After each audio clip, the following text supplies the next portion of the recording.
Lekkutei Sichos, Chelek Gimel, Bamidbar Sicha Aleph.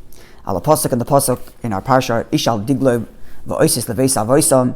Each person following the flag that had markers from their father's home, from their father's house. Yachnu b'nei Yisrael, the Yidden camped in accordance to the flag corresponding to their shevet, to their father's house. Mineged Savav La'oil Moyed Yachnu. And this was all situated Mineged Saviv, in the presence of and surrounding the oil moed, the Mishkan Yachnu. That's how they dwelt. So Matik Rashi quotes Mineged, the pasuk which said the word in the pasuk Mineged. Mefarish Rashi explains Merachik Mil. That what does it mean in the presence of? Mineged, it means Merachik Mil, at a distance of a mil.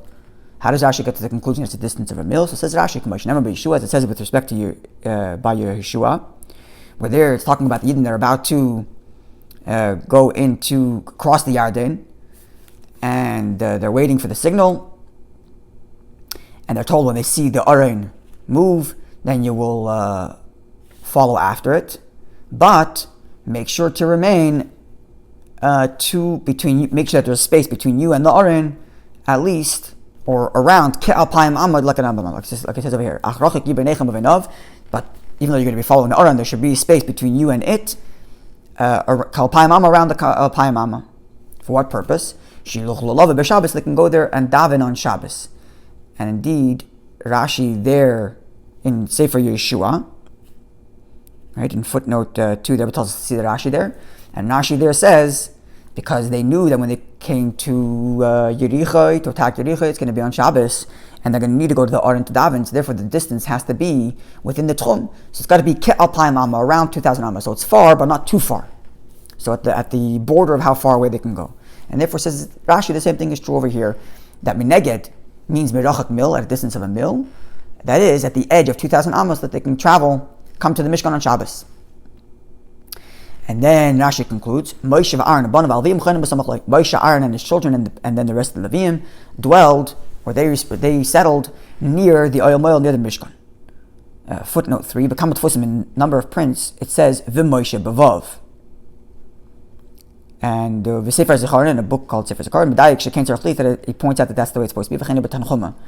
And we're going to see soon in footnote 12 that this girsa of Moshe is significant, because that would indicate that there's a connection between this statement that Moshe, Aaron, and Leviim were near the Oyel Moed is connected to the previous statement that it's a distance of 2,000 Amma, and that's going to become a subject of the rest of the Sikha. So they're just pointing out already here that there's a different tfus. Now, in footnote 1, there of course is Mitzayim in Tower Pasuk. Perek Bey, Parsheni Perek Bey is Pasuk Beis. V'yigan Parshas Kisisa, Lamed Gimel, Zayin. Okay, so in Parshas Kisisa, Perek Lamed Gimel, Pasuk Zayin. This is when Moshe, after the whole debacle with the Chet Egel, Moshe picked up his tent and moved outside of the camp. Harchik min hamachana, v'karol Oyel Moed, and he called the Oyel Moed, v'kalmak Hashem, and anybody who wanted to seek out the counsel of Hashem, Yetziel Oyel Moed, go to Oyel Moed, Hashem chutz machana, which is outside the camp. And Rashi there comments, Harchik, at a distance, Alpayim Amma, of 2,000 Ammas. Ki'in shenemar, similar to that which it says, this pasuk that Rashi quotes here from Yeshua, Achim Yibnechem Avin, Uveinoy Kalpayim Amma b'midah, that there should be about 2,000 Amma between you and the Aron. In other words, it has to be with 2,000 Ammas, so that you can go and greet, and so they can go and seek Moshe's counsel, even though he pitched his tent all the way out there. So it's similar. The two things are similar. Here, Rashi says that Meneged means Menachak Mil, similar to Yeshua, that it's 2,000 Amos, that they can travel to the daven by the Aron. And likewise in Kisisa, when Moshe pitches his tent outside Harchik, at a distance, it's 2,000 Amos, that they can travel there on Shabbos. And so too over here, the distance between the Oyel Moed and the camp is mil, so that they can travel between the two places on Shabbos. And the Rebbe says Reila Kamon Har 11, and we will get to that at that time. Now, B'tzarach Lavin, we need to understand this. Says that the Rebbe is now going to ask 5 questions. Number 1, from the fact that Rashi adds the word mirachik in his commentary, and doesn't just say mineged, quoting the pasuk, mil, Meneged means a mill. And Kamoshin like it says, V'chulu, it's such about Yeshua. Mashma, the implication is, Shekavanasa, the intention is like the fire Shir HaRichok. It's not just to tell us how distant is Meneged. El Loimar, but to teach us Meneged Pirushim Merachik. Now Meneged means Merachik. In other words, what the Rebbe is pointing to is that the word Merachik doesn't have to mean, the word Meneged doesn't have to mean Merachik at a distance. But Rashi is telling us Merachik so that we should know it. Otherwise, if Meneged anyways means Merachik, if Meneged anyways means at a distance, then Rashi could have just said Meneged Mil. From the fact that Rashi says Meneged means Merachik, which is and the distance is Mil, means that Rashi is not just telling us how far it is, but Rashi is telling us B'chlal, that Meneged means far. Okay, so before we get to Rebbe's question on this issue, meaning what's the problem? So Rashi is telling us that Meneged means Merachik. Before we get to that, let's look at footnote 4. Now, this mashmoy says Rabbi Levi, it's a mashmoy from the fact that Rashi says Meneged means Merachik, implies that Merachik is part of the Pirush. But it's not mukhrach to say that. Why? You might say that it's actually the beginning of the Pirush. How much is the distance? In other words, the word Merachik is not a translation of the word Meneged, but actually the beginning of the next statement. Merachik mil. So it's not mukhrach to say that Merachik is part of the Pirush, but it could just be, in other words, it's not mukhrach to say that Merachik is another element of the Pirush. To tell us that the word Meneged means Merachik, it could just mean Merachik mil, as in like it's just saying as far as a mil. It's and it's connected to the word mil. And the Rebbe says from the flow of things, it would seem that that's the proper way of learning it. But nonetheless, as we're going to see, this diuk that Merachik is part of the Pirush is significant, even though in terms of the Rebbe's, even though in terms of the question, this isn't a very strong question, because it's not mukhrach to say that Merachik is a Pirush. It could just be like a prefix to the word mil.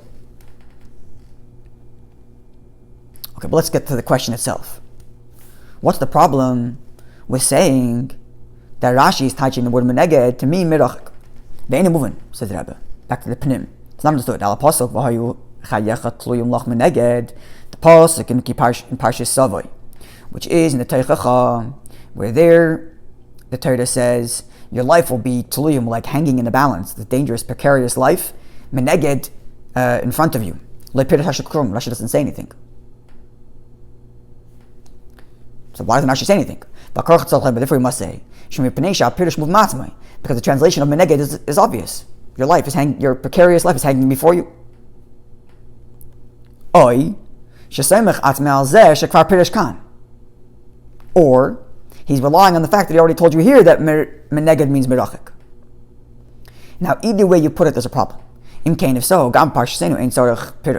if there's no need for explanation, because it's self-explanatory, so then here also, Meneged means Merachik, and no need to explain it. Just like by the Teichacha, he doesn't need to explain it.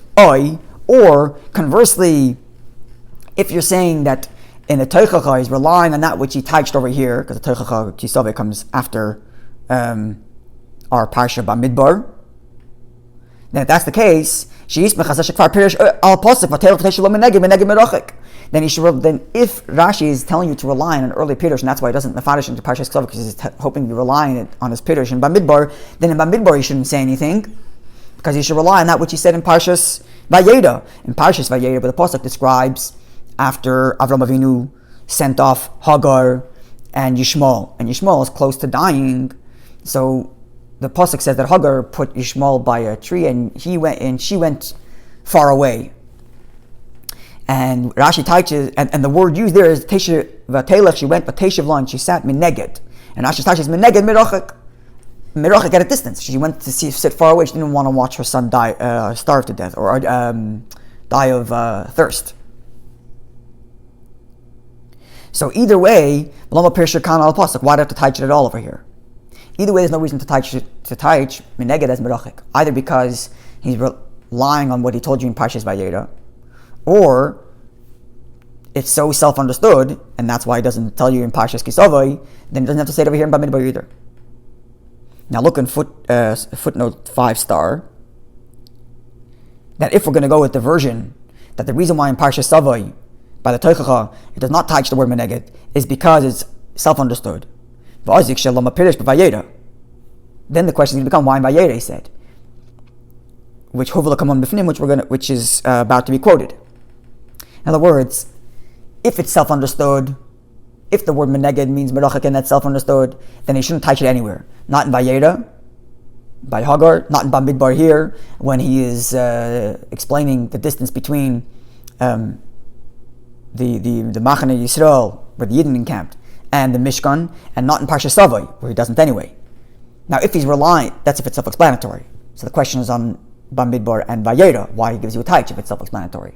Now, if it's not self-explanatory and he's relying on what he told you earlier, then only say it once. Say it once in Parshas Vayera. That's the first time, and then we'll know that that's the same thing in Bamidbar, and we'll know the same thing in Kisavai.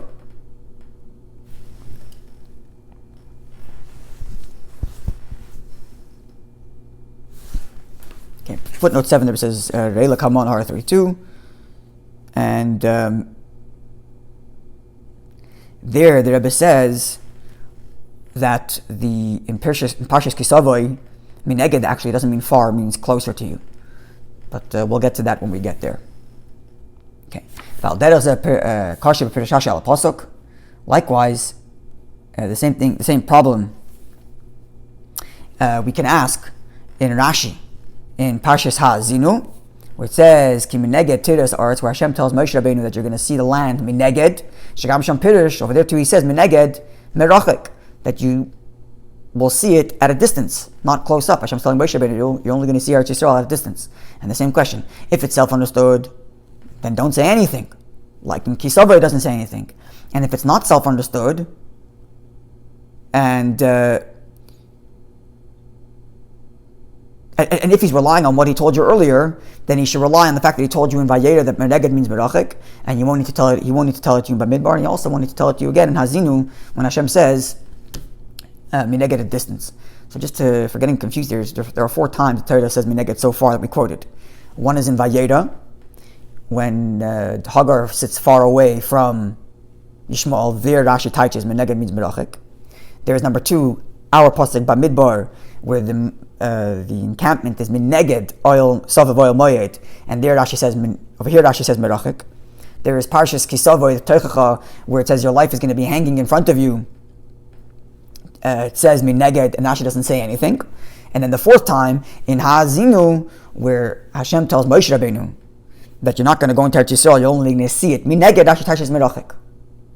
So either it's self-understood, don't say it anywhere, or say it the first time in Parashat Vayera, and we'll know it for the other 3 times. Okay. Question number 2. Machas b'pirush Parshas Aksuvim. What's lacking in this simple reading of the pasuk? Shelchem mevar Rashi shir arichok mil. That Rashi is required to tell us that the distance between Machane Yisrael and the oil moyed is a mil. And then you have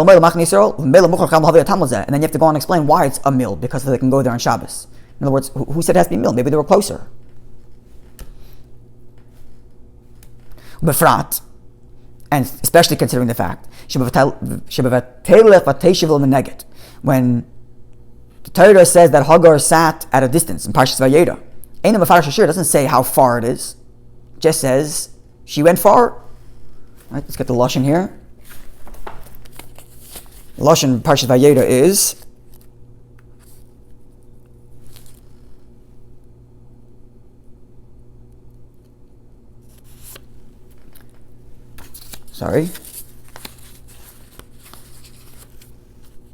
Mineged Merachik.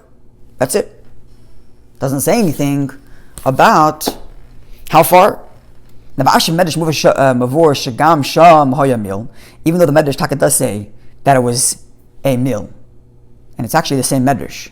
The Tanchuma compares the Merachik of the oil moyed to the Merachik of Yeshua, which the Torah says clearly was Kal Payamama, and compares that to the Meneged, to the Merachik of not comparing the Merachik. The Merachik is not the word of the pasuk. The Merachik is the Taich of Rashi. But the Medrash compares the Meneged of our pasuk and the Meneged of Yeshua, or there actually says Rachik, and compares that Meneged back to the Meneged of Parshas Vayera, telling us that over there was a mil too. But Rashi doesn't say that over there. Hare, so the result of this is which means it's clear. Not every time the Torah says Meneged, we have to know how far it was. By Vayera, it doesn't say anything. Even though over there there's the same Medrash that says it was a mil. But over here, when it comes to Project Bamidbar, we're telling us how far there is the differences between Machane Yisrael and Mayot. He does tell us this is a meal. Why? Look in footnote 10. Now, even though the Medrash learns from Gzer Shava, I just described the Gzer Shava from a neged of Vayeda to the neged of our pasuk Bamidbar, and the neged of our pasuk is compared to the Rachik of Yeshua. Now, from the fact that Rashi never quotes this Gzer Shava anywhere in his commentary on the Chumash means that Al Pipshut Hashem Mikra is not negay, even though Al Pidrosh it is. Nonetheless, if the text of the verse itself requires us to explain the distance, the amount, then Rashi should have came up with some pshat to tell us the shetach. To tell us that in other words, if Pshut Hashem Mikra requires us to understand how much the distance is, then Rashi should have either one proved from Pshut Hashem Mikra that it was a mill, or B, he should have said, Rabbi Seinu Darshu, our sages told us from Gzer Shava, either mention that or don't mention that it was a mill. But the bottom line is, from the fact that it doesn't say anything by Vayeda is a proof that you don't need to know Sorah Pshut Hashem Mikra. And if there is some reason to know Pshut Hashem Mikra over here, then tell us what that reason is. Why should I know it's a mill? It's at a distance. Why is it important to know how far it is? That's question number 2. So question number 1 was, why Taich Meneged Midachik? It's either self-explanatory, or we rely on the fact that Meneged Midachik is already Taich in Vayeda. And that's question number 1. Question number 2 is, why in Pshut Hashem Mikra do I need to know how far it was? Especially considering the fact that in Parshat Vayera it doesn't say how far it was. Even though they both come from the same medrash, but still, if it's in the game Pshut Hashem Mikra, Rashi should have explained how.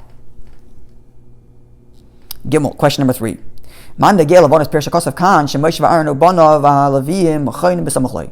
Why is it important to know here? If Rashi is only trying to tell us how far the Yidden were from the Oil Moed, then why is it important to know that Moshe, Aaron, and his sons and the Leviyim were camped near the Mishkan? Why is it important to know here? Footnote 12, especially according to the Girsa, which you said before is actually the proper Girsa, that the word Moshe has a Vav before, Madgish. This highlights Rashi, that means it's continuation. And Moshe and Aaron. What's the connection between the fact that there's a distance between the oil moed and the Eden was a mill, and the fact that Moshe and Aaron and his children and the Leviyim were close by the Mishkan? Footnote 13. Now, the Bar Tanura al Pasuk Tiritz. The Bar Tanura in his commentary on the Pasuk, on the Rashi of the Pasuk, answers this question. The Balas says, Tam lama hikbid gam kan sheyuchlo love b'Shabbos el oil moed. He's explaining why is it that they didn't have to come to the oil moed on Shabbos? Right? Rashi first said that their distance was a mill. And why the distance of a mill? Because that's 2,000 amma, so they can come on Shabbos, just like it says in Yeshua. Now, why do they have to come to the oil moed on Shabbos? And therefore he says, because Moshe and Aaron and Levim were close to the Mishkan, and he didn't have to come there to learn Torah. And therefore the Rashi therefore tells us that Moshe and Aaron were right near the Mishkan to tell us that that was like the farthest distance they can travel from Machane Yisrael to where Moshe was, they can come learn Torah. Now there's a Pish Maskal David, a similar thing is said in Maskal David. Aval Kasha, but this explanation is a difficult explanation. Lefarish to say this. Why Shesuk Avanos Rashi, that this is Rashi's intention. Why? According to this, the fact that Aaron and his children were there is not important. But especially the Leviyim. What's most important here is to know is that Moshe Rabbeinu was there. Why mention, list them all? Moshe, Aaron, Banov, Leviyim. Just say Moshe was there. That's the main point here. If you're trying to say it, the reason why they need to come is because they had to learn Torah from Moshe Rabbeinu.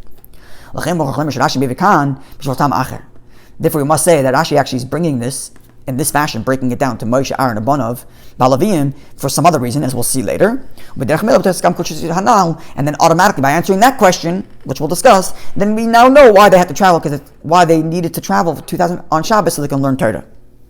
But that's not the initial reason that Rashi's coming. That's not the only and primary reason that Rashi's saying this, because if that were the case, it would just mention Moshe, not Aaron, Banov, and the Levim.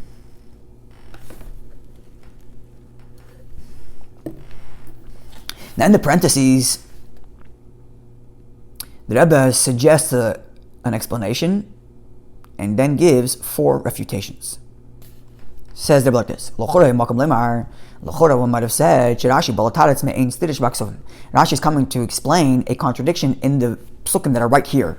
Lifnei Kasav, in the few psukim earlier, at the end of the previous perek, it says that Leviim will camp Saviv around the Mishkan. Which would mean simply to say, they were close, Saviv, near La Mishkan, surrounding near the Mishkan. The Kankas Neget Saviv, but over here it says Neget Saviv. Lo'el Moed Yachanu. Shepirusha de Saviv. So over here the word Saviv means Merachik will be a distance. In other words, what the Rebbe is suggesting is maybe there's a stira between what's the taich in the word Saviv. When we said in the pasuk before that Leviim are Saviv el Mishkan, it means close, and now we're saying Saviv mineget. So that there's no stira because the fact that the distance of a mil was all the Yidin, Moshe, Aaron and his children were close by. So the Saviv over there by Leviim means close, and the Saviv over here for all Yidin means far by a mil. But we can't say this key because number one, it says clearly that, in other words, the contradiction is self-explained. Over there it says clearly the Leviim are Saviv Mishkan, so we know that it's Leviim and not the rest of the Yidin. Well, because of Zeb before in the pasuk we're learning now, it says clearly Yachnu b'nei Yisrael. Rashi doesn't have to answer that. The pasuk itself answers. The Saviv over there is talking about the Leviim, and the Saviv over here is talking about the rest of the Yidin. And the Leviim were close, and the Yidin were far.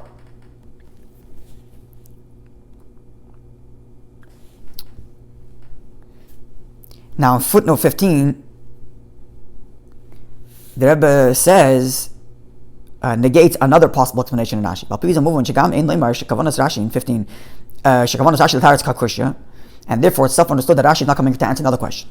Because the Yidden were a distance from the Mishkan, a full mil, 2,000 amin, it means that the Mishkan were left unguarded. Why should we care if they're guarded or not? So number one says footnote. Put the star. Look at the star. Lahoyer b'Peshash Lakamon Gimel Vav. Later in Perek Gimel Pasuk Vav. Few psukim later. I'm sorry. A Perek later. I'm sorry. Where there it says that you have to bring the Leviim closer, position them. Position them near the oil moed. The sheres oil on the service of the moed. Rashi explains what's ma'ar sheres. What's the service that the Leviim will do near the Mishkan? They'll guard it. They're there to make sure that no person who doesn't belong there, no Yid who doesn't belong there, shouldn't come into the Mishkan when he's not supposed to be there. So there has to be a shmira. And like the Rebbe quotes Shamu Shlikir V'zar, Rashi Bereshis. Gimel Chavdal Ayim Alav Lukanis. This is talking about when Adam is kicked out of Gan Eden, and there's the sword there. And why is it there? To keep them away from going in. And why is that important to know here? Because the pasuk there, Gimel Chavdalid. To guard them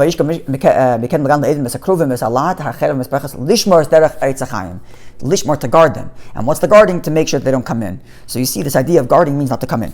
Okay, so first of all, that's the first reason why we need to have guarding, to make sure that the Yidden don't come in. Likewise, it's not it's not respectable that the Mishkan should be left without any guarding. One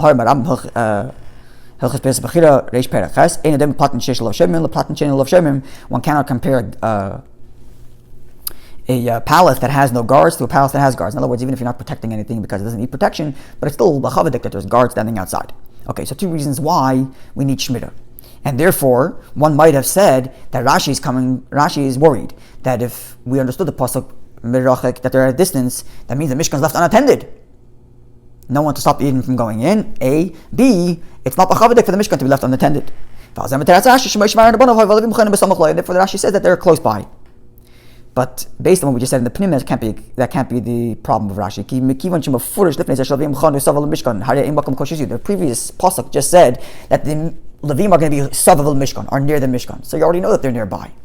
In other words, Rebbe is relying on the fact that he said in the beginning, he said in the Pnim, that the issue cannot be the status between the two psukim, because the two psukim are clear. Here the Levim are close and the Yidden are far. Now if the Levim are close and the Yidden are far, then you have Shemitah. Okay. Now base, back to the Pnim, on the second column on page 2. where we're suggesting that Rashi is addressing a stira in the word Saviv. The word Saviv over the first pasuk Alavim Yachnu Saviv in Mishkan means close, and the pasuk over here Neged Saviv means far. And therefore Rashi says in this suggested explanation that the first Saviv is talking about the Levim, and therefore they're close, and the second Saviv, our pasuk, is the Yidden, which are far. Problem number one with that answer is that it's self-explanatory because the psukim say so. Beis the Fizas Stira he betevas Saviv. If so, as we mentioned before, the real contradiction here is in the word Saviv. Before the pasuk says Saviv means close, and over here Saviv means far. In other words, even if the first pasuk is talking about the Levim and the second pasuk is talking about the Yidden, it doesn't answer the problem of the word Saviv. What does the word Saviv mean? Does the word Saviv mean close, like it said by the Levim, or does the word Saviv mean far, like it says by the Yidden? So even if you're going to answer that the one pasuk is talking about the Levim and the other pasuk is talking about the rest of the Yidden, which the pasuk states clearly that that's the difference between two psukim, it doesn't explain the difference. It doesn't explain how you use the word Saviv to write both of them. So I'm sorry, that what I just said is the third problem. First of all, Rashi should have quoted the word Saviv, not the word Merachik. But Gimel has this contradiction we just explained. Rashi doesn't answer. Rashi doesn't answer the contradiction between the word in the translation of the word Saviv. How do you translate it? So problem number one is it's self-explanatory that one's Levim, one's the Yidden. Problem number two is Rashi doesn't quote the word Saviv, so that can't be his problem. And number three, we haven't addressed the inherent contradiction in the translation of the word Saviv. And actually, even though the Rebbe doesn't say so explicitly, but when we get to the Rebbe's beer, this contradiction is going to be answered as well. Daled, fourth reason why we can't say that Rashi here is addressing a contradiction in the word Saviv. If that's the case, then there's two parts of Rashi are unrelated. The fact that the first half of Rashi says they're distanced of a mil so that they can come on Shabbos, and the fact that Rashi says Moshe and Aaron are close by and the Levim are close by are unrelated. Because the first half is just telling us what the distance was. And the second half, Moshe and Aaron are close, are coming to resolve a contradiction between the two psukim, according to this explanation. As explained many times, the footnote there tells us where that is. When Rashi gives explains two separate issues in one word, or a few words, from the pasuk, then he has a new dibar maschel. He quotes the word again, before each individual issue that he's addressing. And over here Rashi doesn't re-quote the pasuk meneged or the word saviv, which is what the contradiction is according to this explanation. Doesn't re-quote it again, means that because they're in the same dibar maschel, it must be the same issue. So there must be a continuation there must be some connection between the first half of Rashi telling us that there's a distance of a mil, so they can go there on Shabbos, and the second half, the end of Rashi, where Rashi says that Moshe and Aaron and the Levim are nearby, and it can't be addressing a separate issue of a stira. And this is highlighted by the fact that we mentioned before in footnote 3 and footnote 11 that the gear says Vim Moshe, connecting the proper gear says Vim Moshe, connecting the two inyanim. Okay, so that's all within question number 3, which is what's the connection between the two statements in Rashi. Dalit, question number 4. This reason that they're at a distance of mil, so that they can travel on Shabbos. This is only explanation of not why. It is only explanation for why they weren't farther than a mil. Which means Rashi is taking it for granted that they should have been very far away. But because we wanted them to be able to come on Shabbos, we made them as far as they possibly can go, which is a mil. And therefore they wouldn't go any farther. But Tzarech Lav, to understand my time of Tisek Adaitim, why should I consider? Why should I think? Why should I take it as an assumption? To begin with, why should I assume that the Yidden have to be farther? Rashi's taking it for granted. You think that the Yidden should be way farther, and therefore Rashi says, "Oh, it wasn't too far. It was only a mil, so they can come on Shabbos." Why would I think they're any farther? Footnote 17. The Ein Loimar, don't suggest because of because the pasuk says Rochik Meneged, which translates to Berachik, without telling us how far. They could have been way farther. And therefore Rashi says, okay, they didn't go so far, they meant Omei Al. In other words, maybe the word Merachik itself means as far as you possibly can go. And therefore it says, oh, it wasn't too far, it was only at Al Mama, so that they can come on Shabbos. He bepashtus move on. Rebbe says that can't be the explanation because it's self-understood. Because the Torah does not give a number for how far merachik is. They actually should do the opposite. They should actually bring the machna as close as possible to the Mishkan. Of which we say that the Mishkan is there to bring the presence of Hashem, that they should dwell within them, within the Yidden. So we want the Yidden to be as close as possible to the Mishkan. As much as possible. As long as it should be, as long as Shem Rachik Alav, as long as you can say it is Rachik, it qualifies as Rachik, bring it as close as possible. And not to make it any farther.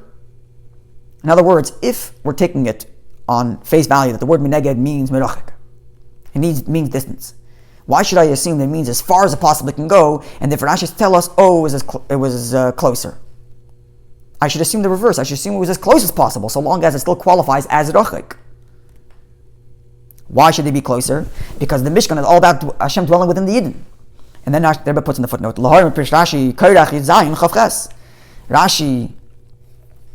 in Parshas Koirach,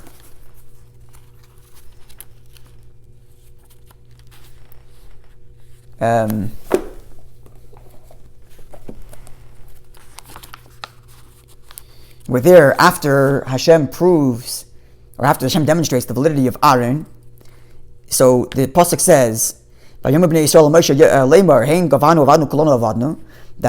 that we're not part of the Leviim, and we can't go into the Beis Mikdash, we're all going to die. Why? Because kol hakarev el Mishkan Hashem yamus ha'im tamnu legvaya. All those who are going to get too close to the Mishkan are going to die. So Rashi addresses why are people getting close to the Mishkan. Says Rashi, Ein anu yochaylim liyezhirim b'kach. He didn't say they can't be careful with this. Kulan Hashem lekanas l'chatzer oil hamayid. We all are worthy of going to Leil Moed. And one person's going to be pushing and shoving too close, the ikonis and end up like Leil Moed, you almost will die. In other words, we're all, we all can't wait to get as close as we possibly can to Hashem. And if we're told we can't go in, it's going to be too difficult for us to handle because we want to get closer. So you see that Rashi is suggesting that the Yidden by nature, it's appropriate that they can get as close as possible. And then the pasuk goes on to say that the Leviim are going to be in charge of making sure that the Yidden actually don't get too close. But the premise is that the Yidden should get as close as possible. And if that's the case, if the premise is that the Yidden should get as close as possible, then why is Rashi taking it for granted that they're going so far? And Rashi's saying, they're only going as far as 1 mil. On Fakert, they should be as close as possible.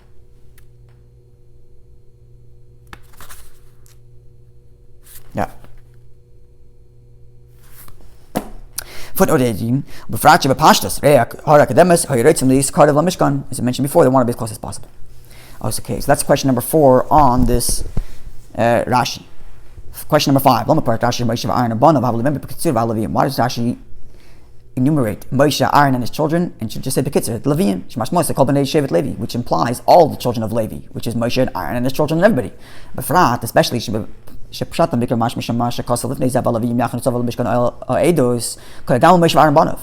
considering the fact that when the pasuk that we quoted earlier, where it says the Leviim are going to be camped near the Mishkan, refers not just to Leviim to the exclusion of Moshe and Aaron, but actually including. Why?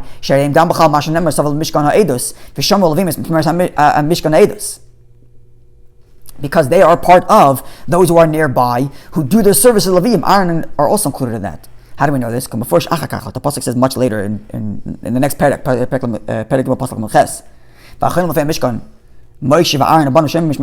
right? The parsha is structured at the beginning. It says that the Leviim are in charge of carrying the Mishkan, and they're going to be nearby. They're going to camp nearby the Mishkan. That's the Rashi we're addressing here. And the rest of the people are going to be Neged, Mirachik. And then the pasuk goes on to detail where everybody's going to be. The Levi, the Machni Yisrael b'Merachik, where they're going to be Merachik, whether in the east, west, north, or whatever side. And then it goes on to say later which families of the Leviim are going to be on which side in the closeness to the Mishkan, in Savav the Mishkan. And there too it lists Moshe and Aaron and his children being in the front of the Mishkan, on the Mizrach side. And they there are part of Shomer Mishmeres HaMikdash. So therefore, when the pasuk says it in the Oifen Klali, here in our psukim, Savav Mishkan Ha'edus V'Shavu Alavi Mishmeres Mishkan, it's referring to Aaron and Moshe also. But at this juncture, it's only saying, generally speaking, that the Levim are going to be close, without saying which particular part of the Levim are going to be which particular side of the closeness. But when later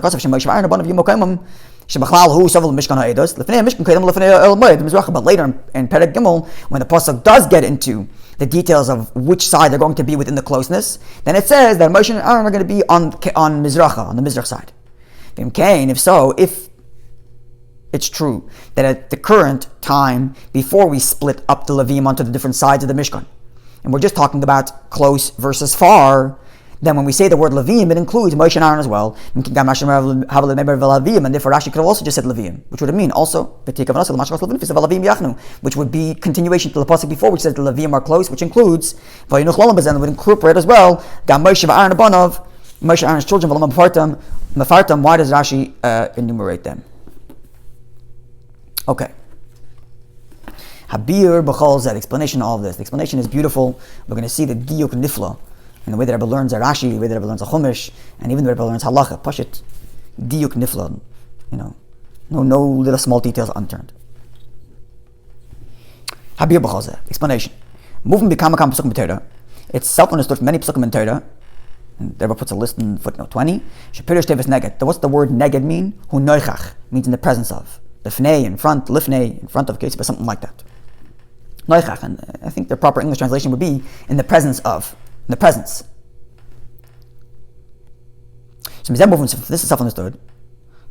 Gam kishakosov kineged, whenever it says kineged or mineged, and the like, hapirish al derech, it also means in the presence of. The root word, the shorish of kineged and mineged is neged, and if neged means noichach, neged means in the presence of, then kineged and mineged also means in the presence of. It's the same word, but with the added prefix kaf, aimem, chulu, etc. Look in 20 star, Reila Kamon Hard 29, see Hard 29, where there we're going to see that there are those who say actually that mineged is not the word neged with a prefix of a mem, but rather another word, another shorish. But Rebbe is going to prove that that's not Rashi's opinion. So in Rashi's opinion, as we shall see, it's clear that the word neged and mineged are the same root word, but just mineged has a prefix. Now, even though sometimes we see a different meaning to the word neged, that doesn't just mean in the presence of, as we shall demonstrate soon. It's not to say that the word and the meaning changes. There's another connotation to it. Not that it changes the meaning. In addition to the word, in addition to the translation of the word noichach, there's another connotation. And Rebbe demonstrates in the footnote 2 samples. Let's look at them. Is when Yaakov and Esav finally meet, and Esav is conversing and telling Yaakov, and he says, "Vayomer Nisav v'nelcha v'elchan l'negdecha." Let's travel, let's go, and I will go l'negdecha. I'll go in the presence of you. So Rashi explains, what's pshat l'negdecha? It means b'shava l'cha, equal to you, meaning we're going to go at the same pace. So going at the same pace is not a contradictory translation to the word neichach in the presence of. It's just another connotation. The connotation of in the presence of here, since we're traveling, doesn't mean two people standing opposite each other, but rather we're going parallel to each other. So it has the same meaning, but a different connotation. Likewise, balak chav beis lamed beis. That is when the malach who stops Balak in his travels, and the donkey sees the malach, but Bilam doesn't. And therefore, the malach tells Bilam, "Why are you hitting your donkey 3 times?" And he says, I've come here to stop you because the one who's traveling is haderech negdi, is coming in opposition to me. And Rashi translates the word lenegdi kolaymar lakanoisi lahakniteni, to make me jealous or to agitate me. In other words, So again, over here, the word neged doesn't change meaning. It still means in the presence of, but there's another connotation, in the presence of, as in an opposition. So in the context there, lenegdi there means to agitate me, to provoke me. Right? So Bilam's coming to provoke the Eibishter and the Yidden. So the Rebbe here puts two samples of the word neged retaining its translation, but given the context, it has a different connotation. Either parallel, like with Yaakov and Esav, or in opposition, in terms of Bilam and the Malach.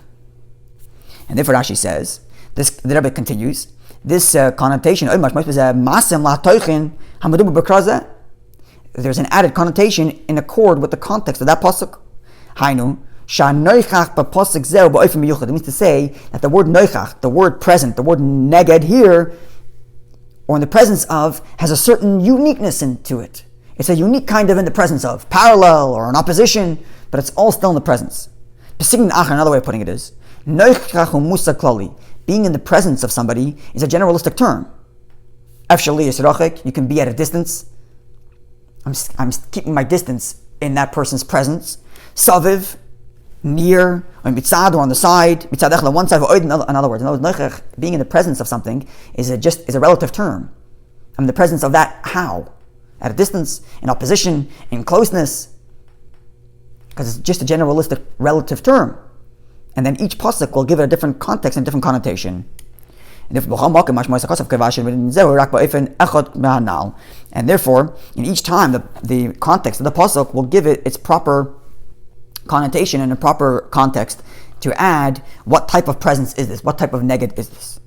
Ukumoi, and like for example, because of in the pasuk which says Ezer Kenegdoi, Parshas Bereshis, when Hashem said that He made Chava as an Ezer Kenegdoi to Avram, Rashi comments, Zacha, if man merits Ezer, he's a helper. Loi Zacha, if the man is not meritorious, Kenegdoi Lilochem, she is opposite to him to fight him. Hainu means to say, Shagam Kan, Pirish Neged Hu Noichach. This means to say that the word neged here also still means Noichach in the presence of. But over here it's self-understood from the pasuk.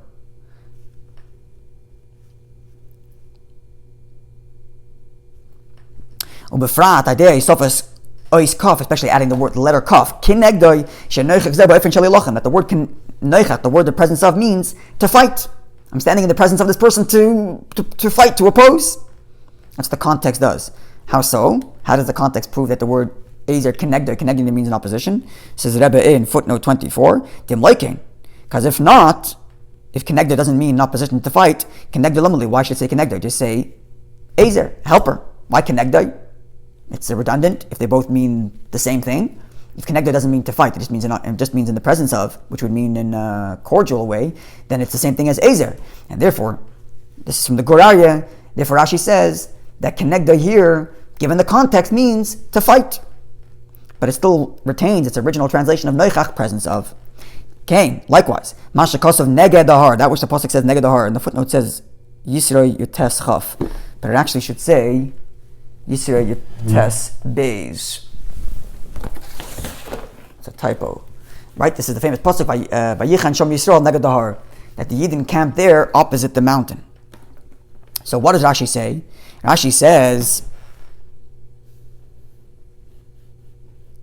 Pirish Rashi is the Mizrachi. To the Mizrach. Whenever you have the word neged, it means to Mizrach. So Kavanasa, what's Rashi's intention to say that every single time it says the word neged, it means Mizrach? Kavanasa, the intention is that if the pasuk is talking about a certain side, neged, then the neged, which means the noichach, the presence of halazehu Mizrach, is Mizrach dafka specifically. In other words, like this. When the context tells you what the noichach is, then you rely on the context. But if the neged in the pasuk, if the noichach, the presence in the pasuk, is telling you a certain place, then it, without telling you to what, then it means to Mizrach. Now look in the footnote. The Ibn Ezra be Yisrei Sham. The Ibn Ezra asks in Yisrei a stida. Why does Rashi teach the word Vayikan Sham Yisrael Negadahar to mean Mizrach, when L'chora, the pasuk in Bamidbar, our pasuk says Min Neged Saviv, where there you see that the word Neged means around. So why is he saying it's only Mizrach? And therefore the Rebbe answers. Rashi's not telling you that every time the word mineged means, it means Mizrach. But rather, if the context of the pasuk is such that the pasuk is pointing out to you that they are at a specific location, then that specific location is Mizrach. But over here, our pasuk says mineged saviv. So the pasuk clearly says that the noichach, the presence here, is a saviv dika noichach, our surrounding noichach, a surrounding presence. But if the pasuk doesn't specify what type of noichach it is, but you only know that it's noichach from a certain direction, then it is Mizrach. Now, 27. Well, how did you get to this point? How do you know that noichach means, what's the eye over there, that it's a specific direction? So it's different mafarshim there. So there he says, from the fact the pasuk says Vayichan Sham Yisrael, that the Yidden camped over there, meaning it's giving a specific place that it did, then because it's a specific place, it means Panav Lu Mizrach. But otherwise, the context itself of the pasuk should tell you what the noichach is. And in our pasuk, because the pasuk says clearly Saviv, then we know that the noichach, the presence, is surrounding.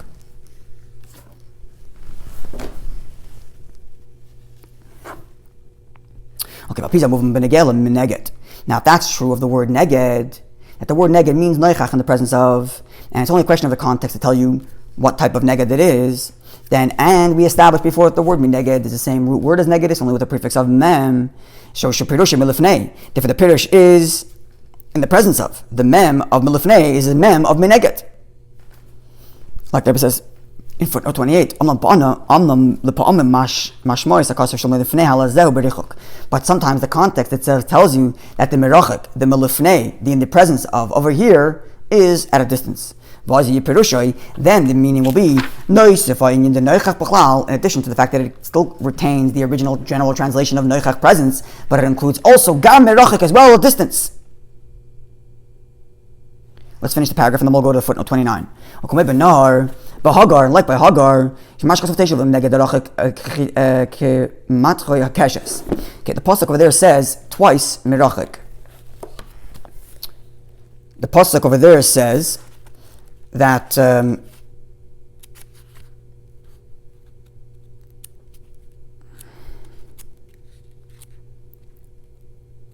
that she I can't pull it up right now, but she said she sees her son is dying. So she went to the distance of how far it would take to throw an arrow. And then it says again, Vateshiv mirachik. And therefore, because it says, Vateshiv mineged herchak, obviously it's clear it's talking about mirachik at a distance. And now the continuation makes sense. It's a beer, it's explanation. Kam mirachik, how far did she go? As far as it would take to throw an arrow. If the Pirish HaKosav in the pasuk says, later, Vateshiv mineged, she sat mineged. She went even further away. From the fact that it says earlier the word mineged in the context of going far away, and then it says Vatesha mineged again, it means she went even farther. So the context over there tells you that the mineged, the presence of here, means at a distance. So she was still in the presence of her son Yishmael, but at a far distance, at a double distance. Now let's look in footnote 29. B'sefer Shoshim Laradak, Erech Neged, Svirle the Neged Pirush Lifnei, Mineged Minyan Merachik. Radak actually says that the neged and mineged are two different words. Neged means in the presence of, close to, and mineged means far. Mefarish, and therefore he translates. Eseloi Ezer Keneged Kolemar Shtilafonov Volumase Tamad Sharsiv Akaf Kachaf Kayoim. And therefore he says the word kinegdoi is not from the root word mineged, which according to him means far, but kineged comes from the root word neged, which means close. But kineged means like the presence of day. That she's always going to be there. So it seems from Goraya, Kano Precious Yisrael, that the word mineged, the neged are the same, are two different words. The mineged and neged are not the same word. But Abel says that in Kandas Rashi, this is not Rashi's opinion. It's mentioned before in the beginning, in the inside, in the pnim. And what's the raya? This is a beautiful thing. The Ibn Ezra Rabbi Yisrael Sham Makshal Pirish Rashi Neged Mizeh Shekosov Kan Mineged. We said before that when Rashi teaches Vayichan Shem Yisrael Neged Ahar means Mizrach, because it's a certain direction. And the Ibn Ezra asked, L'chora, mi neged in our pasuk means they're surrounding. So how come neged by Vayichin Shemason Neged Lahar means only in one side? Now, for the fact that the Ibn Ezra is asking that question means he's of the view that Rashi Rashi's of the view that neged and neged are the same word. Otherwise, how is there a contradiction if they're two different words? It's brilliant. Which means from the kasha of the Ibn Ezra, that proves his point. We answer the kasha on the Ibn Ezra by saying it's all contextual. The context of neged over here is surrounding, and the context of neged over there, because it's one direction, is mizrach. But from the fact that the Ibn Ezra is comparing it to and asking the question means that they're the same root word. Look at the list in Har 20 where it says neged. They translate it generally speaking as kabel or kabel with a yud yud.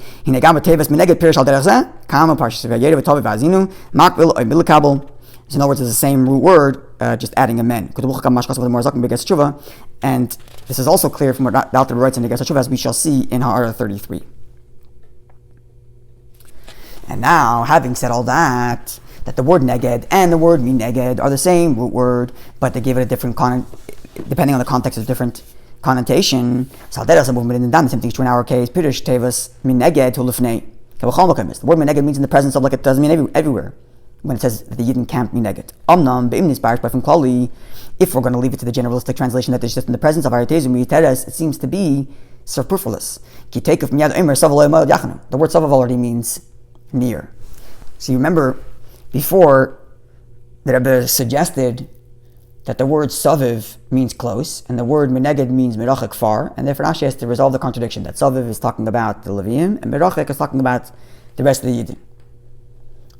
And then they rejected that answer for 4 reasons. But now they're saying, fakert, merachik and saviv actually mean the same thing. Because merachik means in the presence of, right there. Which is the same thing as saviv. Now if that's the case, the pasuk saying the same thing twice.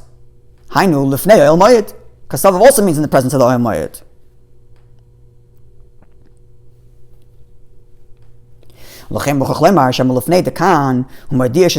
And therefore we must say that the milifnei over here is a different translation than the usual translation of in presence, or in addition to the translation of the word presence, it means presence at a distance, giving it a unique translation different than the word saviv.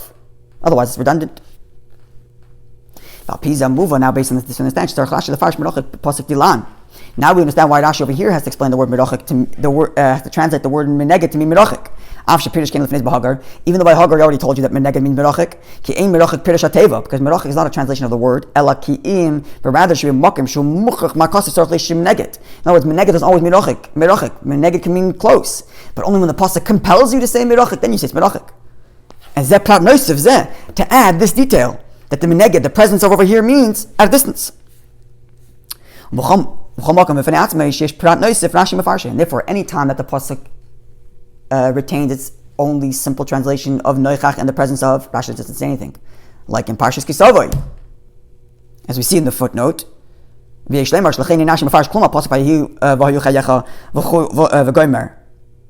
there when the pasuk says in the Teichach Kisavoy, where your life is going to be in the presence, hanging in front of you dangerously. Teilayim.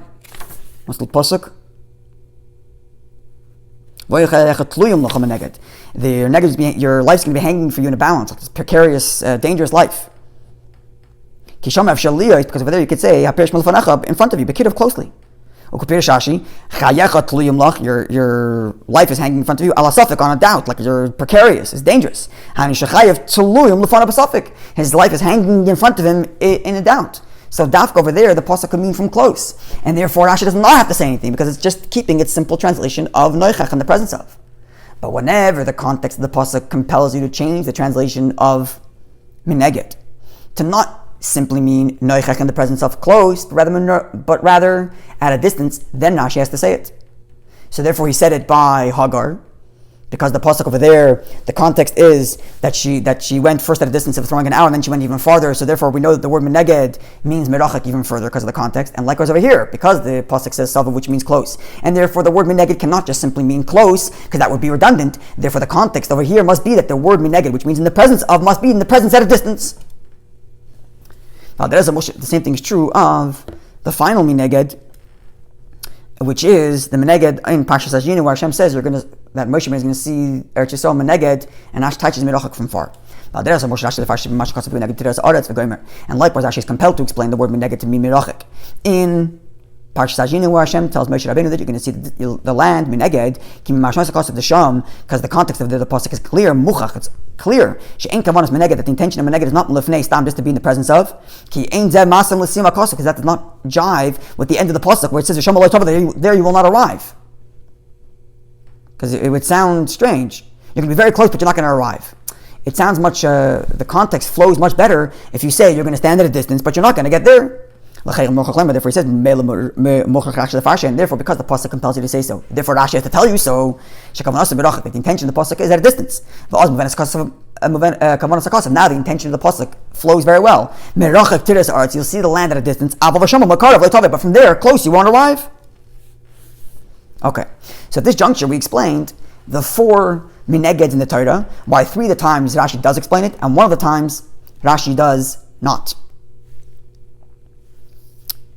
The first one by Hagar, Rashi does translate it because the pasuk there informs you that she went far away already. She went as far as, the pasuk already says, she already went as far as the bow is thrown. And if in the pasuk of Tesha Meneged, it means again Mirachik. Number 1. The time in, that's Vayera, our pasuk Bamidbar, we're compelled to say that milafnei doesn't just mean in the presence of, but it means mirachik, because otherwise, if we were just to retain the original translation without any extra additives, without any connotations, just to keep the original translation of milafnei, then there would be the redundant from the word savav, which already means close, and therefore Rashi says it means mirachik. In Parshas Kisavai, by the Teichacha, no reason to say anything, because over there, meneged means very close to you. It's very close to you that you can see your life hanging in a balance. And then in Parshas Azinu, where Hashem tells Moshe Rabbeinu, you're going to see the land Mineged, because the pasuk goes on to say, there you're not going to come close. Therefore, it compels Rashi to say that Mineged means Mirachik. So whenever you have to change Mineged or add some element to the Noichachos, then Rashi has to translate it. Then Rashi has to comment and say Mirachik. But if it's just left at the original Mineged to mean the presence of, Rashi doesn't say anything because that's the meaning of the word. Similar to the way he treats the word Neged, as we demonstrated earlier, from the examples in Parshas Vayishlach, and Parshas Balak, in Vayichan Sham Yisrael Neged Dahar, and Ezer Kenegdai. I said before at length.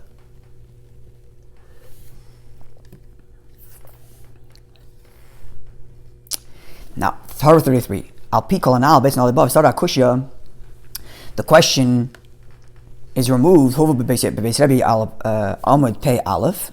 Beis Rebbe is a book written by a chassid, Chabad chassid, not a Lubavitcher chassid, writes the history of the Alter Rebbe, the Mitler Rebbe Tzemach Tzedek, and over there he raises a question, Amash chassid of the Gemara Zaken Begas Tshuva Perek Yud Aleph. The Alter Rebbe writes in Tshuva Perek Yud Aleph, saying that after a person has faith in Hashem, that Hashem forgives him for his averos, he has to go into joy. So even if the beginning of his tshuva is going to be with a sense of merirus, he's embittered about his averos, but once he accepts the fact that Hashem is Rav Tzloyach, that Hashem offers forgiveness, he has to be besimcha. Now he says, now the pasuk says that my sin is negdi, is in my presence continuously. So that seems to imply that you're always thinking about the terrible nature of your past sins. And so how do you move to joy if it's got to be tamid? So says the Alter Rebbe, doesn't mean you should constantly be embittered, God forbid, because the same Perek and Tehillim that says later in that same pasuk, in that same kapitel, Tashmi'eni Sasa v'simcha, bring to me or let me hear joy and gladness. Ella, therefore says the Alter Rebbe, what's the word negdi mean? Negdi daika, an opposite to me specifically. Like the pasuk says in Shmuel. This is about the story of Avshalom and when Yoav finally kills him. And likewise from our pasuk, that's not something to get to us, but likewise from our pasuk, the pasuk says Meneged Soviv. The Alter Rebbe quotes our pasuk as a raya. Where over here the pasuk uses the word Meneged, and the pasuk uses the word Meneged Soviv Loyal Moed. Yachanu Pirish Rashi Merachik, and Rashi touches the word Meneged to mean Merachik. So the Alter Rebbe uses this Rashi, our Rashi, as a raya that Chatasi Negdi Samid, my sin is in the presence of me, always could mean Mirachik at a distance, and therefore I'm not saddened by it because I'm keeping it at a distance. And the Alter Rebbe explains why that's important. Now Shehikshu, there are those that asked on this,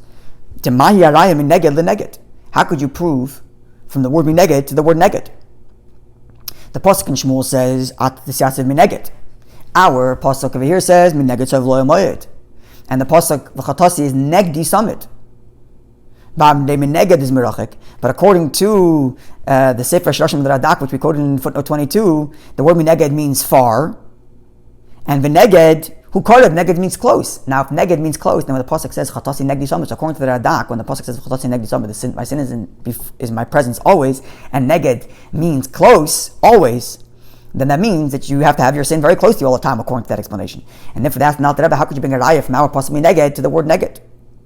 But based on what we said on the inside, in the Pnim, the Rebbe basically proved from Rashi that neged and mineged are the same word, or the same root word, just that mineged is a prefix.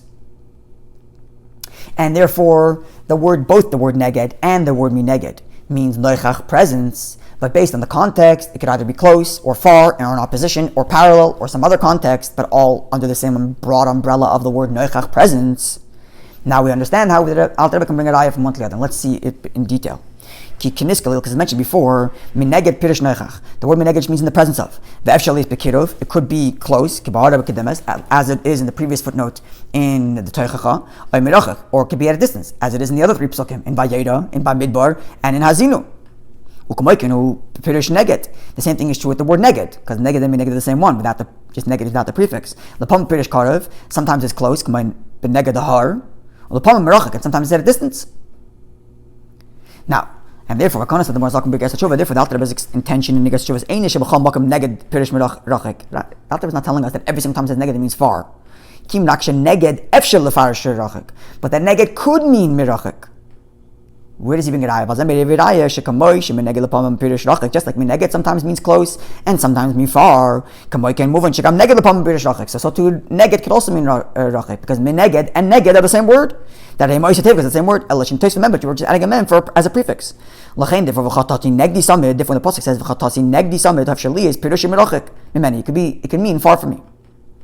Now, in the same way, Rashi required a hechech from the pasuk to change the word mirachik, or to add to the simple translation of mirachik to mean in the presence of, to mean from far. The Alter Rebbe also has to have a hechech to say that negdi in chatasi means from far. The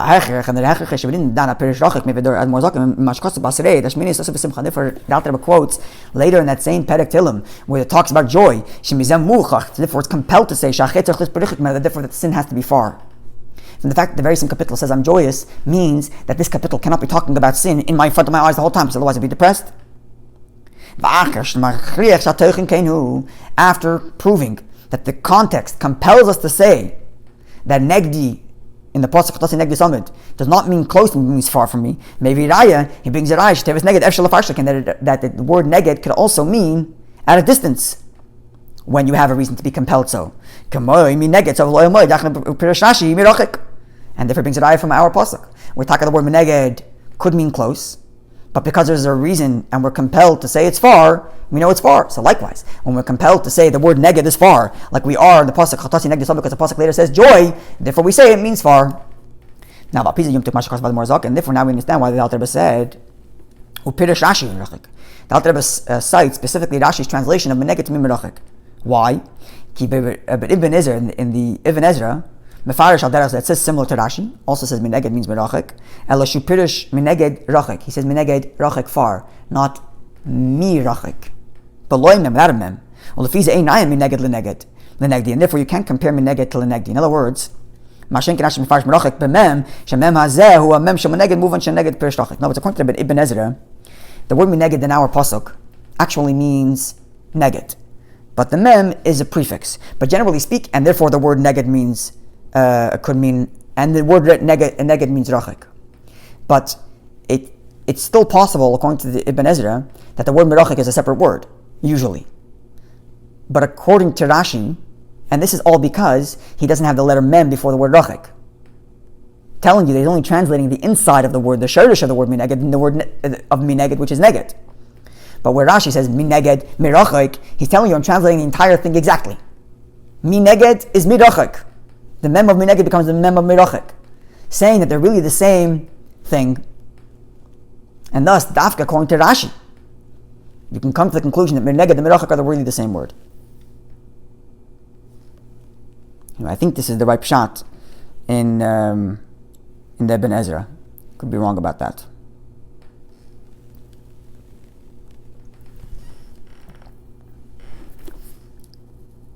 Okay, now Omnam, however, Gimel in the Pnim. Adayin ein tevas min neged beposek dilan muvenes kol tzarka. We still are lacking explanation even after we translate the word mineged to mean mirachik, given the context, because the word savav is there and therefore it would be redundant if it was close. We still have lacking explanation. Why? Because if we're going to say the word mineged means mirachik, it's still redundant. Why?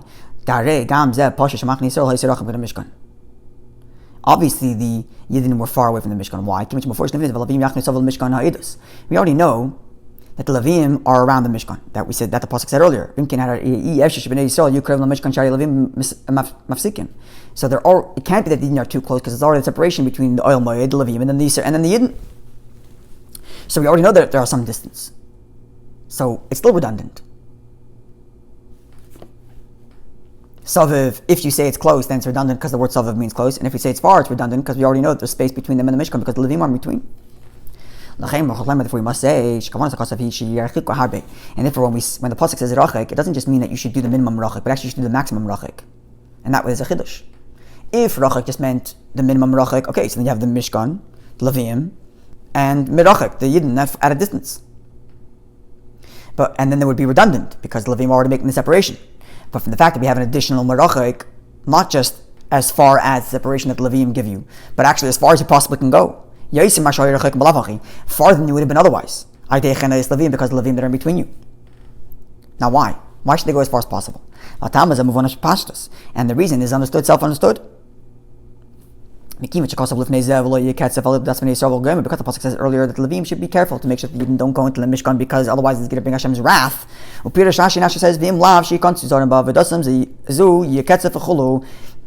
there's going to be a wrath if you didn't come through. Hashem says, go as far as you possibly can to avoid this wrath of Yidden wandering into the Mishkan. So that Zardim, so that foreigners, that people don't belong to, don't end up in the Mishkan. Now footnote 34.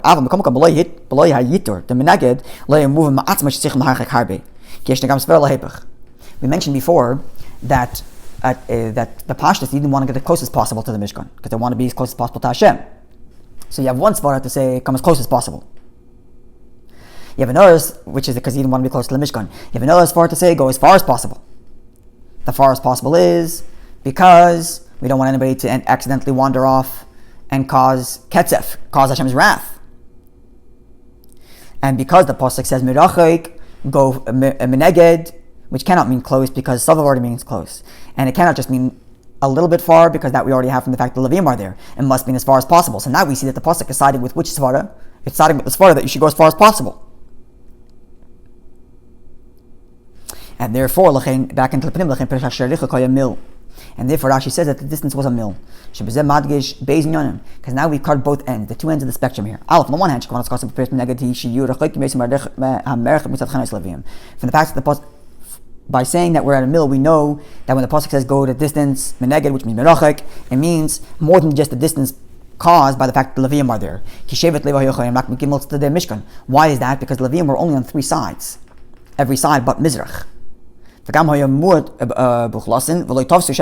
they weren't a big population, and therefore they didn't cover much ground. And therefore the fact that the Yidden are a mil away from the Mishkan, first of all, on Mizrach side, they're definitely farther than they would have been, because on the Mizrach side there are no Levim except for Moshe and Aaron and his children. And even the other side, the Levim aren't that many. They're spread out between three directions. And therefore, the fact that they're a mil tells us already that they're farther than they would have been if they were just separated by the Levim. Beis, it also tells us on the other hand, don't go too far. Only go as far as a mil. Now, here comes the question, why are we choosing to stop at a mil? And therefore, Rashi goes on, and the Rashi is raya that we only went as far as a mil. The raya is from Sefer Yeshua, where over there it says, Taka, that the Yidden were only like alpayim mil. Now, this is still not fully settled. The fact that by Yeshua, they were distanced a mil, a paim amma. Who says that that's the way it was by the Eden in the desert? In fact, it's a bit different, because the Eden by Yeshua, the Aron was in front, and the Mishkan was the Aron, which is the equivalent to the Mishkan, was in the front, whereas here the Mishkan is in the middle. So what's the raya that because there were 2,000 amma, a mil, away from the Mishkan by Yeshua, does that mean that the same thing is true of the Midbar? Therefore, Rashi continues, that why were they far away a mil by Yeshua? Because they can get there on Shabbos. And the same raya, the same thing is true in the Midbar. If they're also by a mil. And therefore, Rashi doesn't just say, look up Yeshua to the distance, but he gives you the reason. Because if he just told you that in Yeshua they were a mil, the reader would say, well, just because by Yeshua they were a mil doesn't mean you have to be a mil over here. And then if Rashi says, the reason why they were a mil over there is they can go close. And the same thing, so they can get there on Shabbos. And the same thing's true now, that in the Midbar they should be able to get there on Shabbos. Okay. Now, the rest of the Sikha is halachic. It's halachic al derech pshat, but it's still halachic. But at this point, the Pshut Shal Mikra is almost done. Right? So let's look at the flow of Rashi, at least to the last point. The word mineged cannot just mean nearby, which is what it would normally be, because the pasuk already says saviv, and therefore Rashi has to say mineged means merachik. However, merachik itself is not enough, because merachik itself could have been accomplished just by the separation of machan and laviyah. And therefore, from the fact that the pasuk still says merachik means you have to go farther than just that. So go as far as possible so you don't accidentally wander off into the Mishkan. But don't go too far, because you'll see by Yeshua that they only go a mil because they want to be able to get there on Shabbos. And here too, they want to be able to get to the Mishkan on Shabbos, or get to Moshe Rabbeinu on Shabbos, and therefore they have to be only at a mil. That's the flow of Rashi till now. The last piece of the puzzle is to understand why Rashi elucidates and tells us that Moshe, Aaron, and the Leviim, Moshe, Aaron, and his sons and the Leviim were near the Mishkan. Seemingly we already know that. That's number one, because the pasuk already said before that the Leviim are Savel Machana. And number two, why does Rashi elucidate Moshe, Aaron, his sons, and the Leviim instead of just saying all the Leviim, which incorporates all of them anyway? And to answer that, there's going to go on a halachic turn. Now this is like this. We have to understand.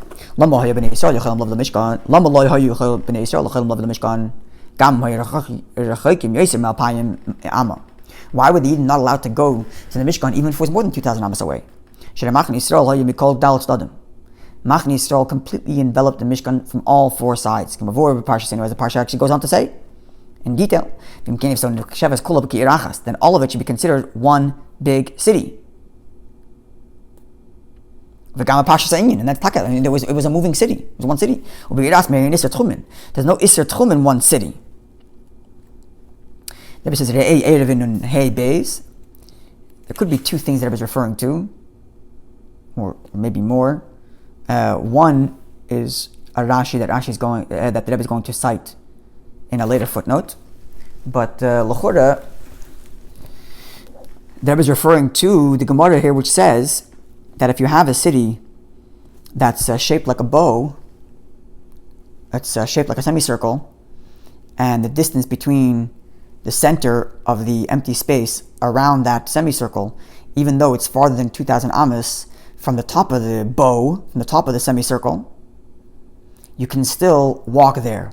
And the reason is because in theory you could have walked through the city. So in other words, the whole entire empty space in the middle becomes filled as if it's one big city.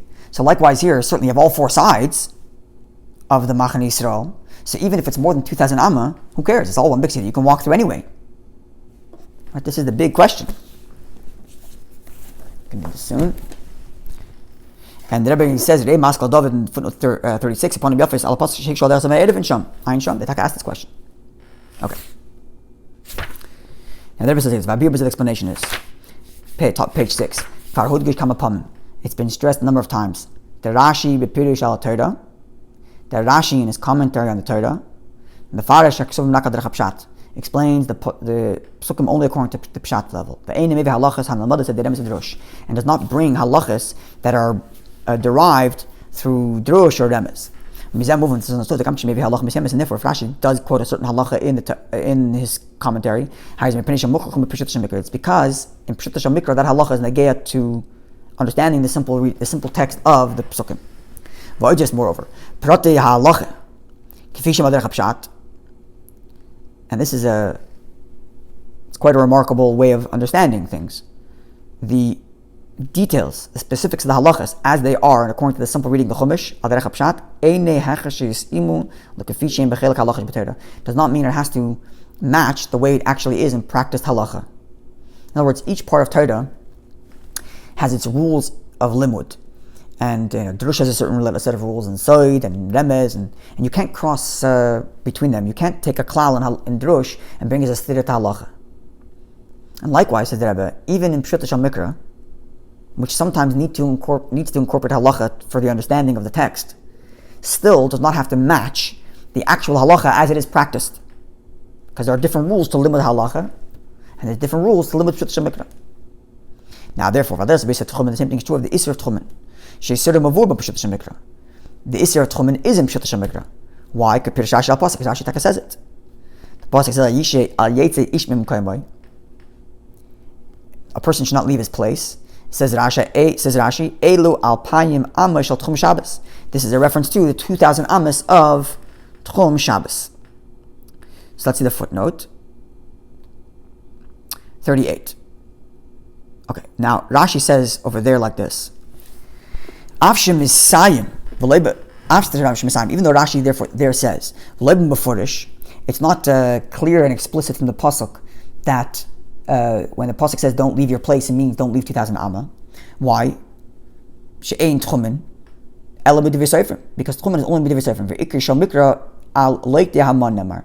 The main simple meaning of the pasuk is referring to the people collecting the man. The pasuk says that Hashem is going to give you 2 portions of man on Friday, and therefore on Shabbos you don't have to leave your place. So Rashi is already telling us that Pshat Shal Mikra is not really compelled to say this. It's Medivrei Seifrim. But nonetheless, and the very fact that Rashi actually brings it in the pasuk, and Rashi brings it again over here, that they should be able to travel to the Mishkan within 2,000 amma, which means Rashi is bringing it as a fact of Pshat Shal Mikra. And likewise, Parshas Kisisa, which we learned earlier, when Moshe had to camp outside, Moshe moved out to Mechutz LaMachna, and he stayed within 2,000 amos, so they didn't come to him on Shabbos. So therefore you see right there that in Pshat Shal Mikra the idea of Tchumen exists. But Oid and other places, that means that the existence of Tchumen does exist in Pshat Shal Mikra. Now if so, why does Rashi say Divrei Sefer? Mashkas of Divrei Sefer, why is the fact that Rashi says Divrei Sefer, what he means to say is that it's not the primary of the Pshat Shal Mikra, the Sfirle, and he's of the opinion, the Gam Divrei Sefer from him in a Torah, that even Divrei Sefer can mean things that are in a Torah. Al derech shel Rambam, in accordance with Shittas Rambam, Rebbe calls the Likkutei Sichos Chelek Vav, Amud 208, Hara 32, Hara 33. So let's look up the Likkutei Sichos there. Okay, so the Rebbe says like this.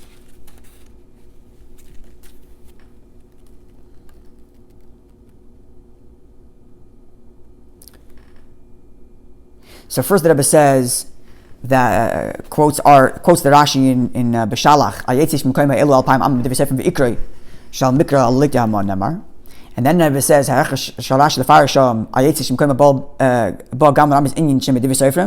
Rebbe says to look up our Likkutei Sichos Chelek Gimel Amud 6 Shulach Gimel Ard 38, which we're going to learn in a moment.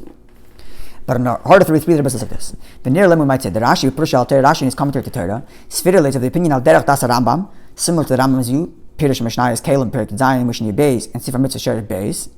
The Gam Divrei Sefer Min HaTorah, that also Divrei Sefer Min HaTorah. What does that mean? So let's look that up. In Sifar Mitzvah Sher Beis, says the Rambam, you're going at length to explain, right, the Sher Doshim in Sifar Mitzvah to explain his rules as to how he decides what's considered a mitzvah and what's not considered a mitzvah. And he says that a lot of the things that the Chachamim deduced from you give me this traditions behem are not to be counted as a mitzvahs, but nonetheless are still valid. And then he says like this towards the end. So we see that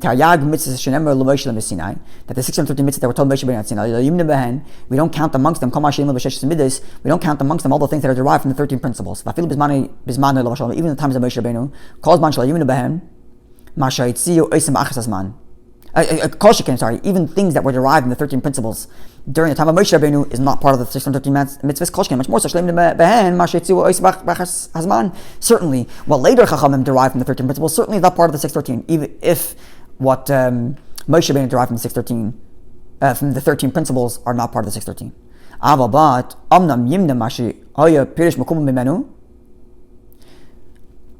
But will count that which explanation that we receive from him from Moshe Rabbeinu.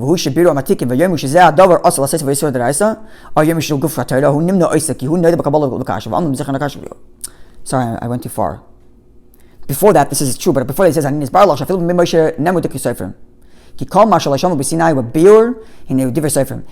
that was not heard specifically from Sinai as a mitzvah is considered divrei sofrim, even if it's derived from the 13 principles, as it goes on to say, and even if it was derived from the 13 principles in the time of Moshe Rabbeinu. Which means, Pashtos, that in the times of Moshe Rabbeinu, they could have derived something from the Yud Gimel Midas, which means it's negay in Pshat Mikra, because it was derived from the Midrash Atena Dashas Behem, but it's Medivrei Sofrim, because it's not part of the 613 mitzvahs that Moshe Rabbeinu got, even though it's halacha derived from the Torah. And likewise, even more explicit in the second source here, in Pirish Mishnah to Kalim, Perkazam Mishnah Beis, where at the end, Rambam writes, even something that's halacha Moshe Messinai, lefi shemayim b'divrei sofrim, because the statement b'divrei sofrim yuchlol sheyeh davar das sofrim, it means to say, it incorporates within it things that are of the scribes that come from the people. Whether it is things that these sofrim, these scribes, these sages received from Moshe Rabbeinu, or tikkun sofrim, or it's something that the sages implemented, like the various different takanas that the Chachamim implemented. Keep this klal in your mind. In other words, even something which is halacha l'Moshe Sinai could still be considered divrei sofrim, because it's not something in the text, it's something that's in the words of the scribes, of the sages. So the key word here is, it's midivrei sofrim. These are words that we got from the sages, even though they originate all the way back to Moshe Rabbeinu and halacha l'Moshe Sinai. Okay. And therefore, Rashi is saying, so let's go back to the Ha'ar 33 in Chelek Vav, which there was mitzayim to here. Even divrei sofrim could be things that are matayra. Therefore, tchumen could be minatayra, even though Rashi says it's divrei sofrim. But that's not the primary pshat in the pasuk, even though it exists. Even though he usually uses the term chachamim to allude to this idea. Okay, so now let's see what's the hechach to say that tchumen exists in Pshat Mikra. So let's go back to our Sikha, page 6, we're at the Shila Gilliam to start at the bottom, under Ha'ara 38. What's Rashi? Why is Rashi compelled to say that Tchumen exists in Pshat Mikra? Because if the pasuk was exclusively talking about the people collecting them on, and the pasuk was simply telling them not to go out on Shabbos because they already have double portion on Friday, and the pasuk should have said, "Al tilak to don't collect on the 7th." Why a person should not go out? Question number 1. Number 2, the lashon noichach. It should have been talking to them. Al yetzu mimukayma. You guys don't go out of your house. Keshar pratim shebekasa. But the other details mentioned in the pasuk there. Right, the pasuk there. There's a few details. It says a whole bunch of details. Hashem is giving you the Shabbos. Therefore, Hashem is giving you two portions on Friday, double portions. Then it says, a man should not go out of his house. Not you shouldn't go out of your house. I should have said you, speaking to them. And like it goes on to say, collect the Omer, keep it guarded for generations, so that they shall see, all talking to them as people. In other words, if the pasuk was only talking to the people of that generation, it should have said, you, rather than ish al yetzim mekayim, a man should not go out. Therefore, says the Rebbe, from the fact, back into the Shula Abgin of our Sikha, from the fact that the pasuk says, the pasuk changes the way in which it speaks and speaks in general terms. A man should not go out of his place, rather than saying you don't go out of your place. Therefore, it means it's a general rule about all people, and not just for those people who are collecting people collecting the money. Okay, so what does this do for us? What this means is that what we're coming to is basically the bottom line like this. In Pshut Shel Mikra, Tchumen exists. And we have the reason why Rashi is compelled to say so. Because the pasuk doesn't speak directly to the Likkutei Haman, it speaks in general terms, Ish al Yetzim Mekomai. And even though Rashi says it's Medivrei Sofrim also could be D'Oraisa, as we saw from the Rambam, that Medivrei Sofrim or anything that was transmitted by the sages, even if it originates in the Yud Gimel Midrash Atern Deshes Behen, which is certainly D'Oraisa, or even Allah L'Moshe Misinai. Okay. So now, having established that Pshut Shel Mikra exists, Tchumen exists in Pshut Shel Mikra, and stating that the laws of Tchumen in Pshut Shel Mikra do not have to be the same as the laws in Halacha. So let's see. Last paragraph on 6 on the right hand side, right column. Even though the simple meaning of the pasuk, a person should not leave his place. Doesn't just mean your home, but your entire city. So where do we know this from? Look in the footnote, the 8 Torah, each person has 2,000 amas, every direction, besides for his Dal amas, or from the place that he dwelled. What's Pshat place he dwelled? This comes from the Prisha, commentary on the Torah. If he's living in a city, it says here Krakaf. I think it's a typo. It's supposed to say Karpaf. If he dwells in the city, or Karpaf, which is like this extended area outside the city that the city has, complicated set of halachas and erevin, but each city has a certain amount, 70 amas. We'll learn a little bit more about that soon.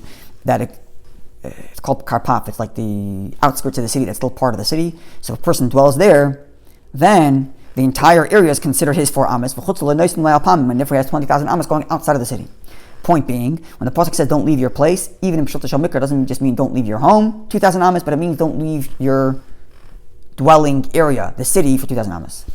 Now that's true, but nonetheless, continue back up in but it still has to retain its simple meaning of your place, shel ish, of that person, hainu, meaning makom Moshe b'nei Adam. Don't leave the place from which people dwell. Not don't leave the city. Ish mimkaimai. Man should not leave from the place where man dwells. Rather than, don't leave the city. And therefore, but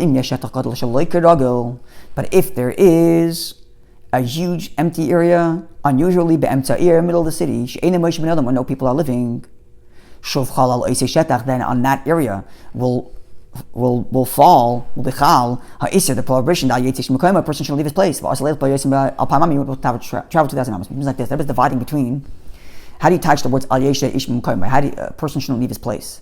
What's his place? In halacha, his place means idoi, his city. And therefore, even if the city has a massive area that's empty, if it's part of the city, he's allowed to walk through it. But the Rebbe is saying that in Pshut Shel Mikra, you don't touch ish mukayma. Each person shouldn't leave his place to mean leave his city, but it means don't leave the place of people. And therefore, if there's a massive area in the middle of the city where no people live, then you can't go there either, more than 2,000 amas. And therefore, that's the same thing be true of our case. Even though the entire property of where the Yidden live and the Mishkan are all considered one big city, because Digley Yisrael called Dalit Sodom, because the Yidden lived on all 4 sides. But nevertheless, if there was an empty area in that city of 2,000 amas, La Mishkan to the Mishkan, then it would be prohibited to walk from Machne Yisrael to the Mishkan, because it would be more than 2,000 amas, even though it's still in the city, but it's outside of Ish Mimkaima, it's outside of the inhabited place, because there's 2,000 amas of uninhabited land, and therefore it would be theoretically asr, and therefore they have to be within the mill. That's the answer at this point.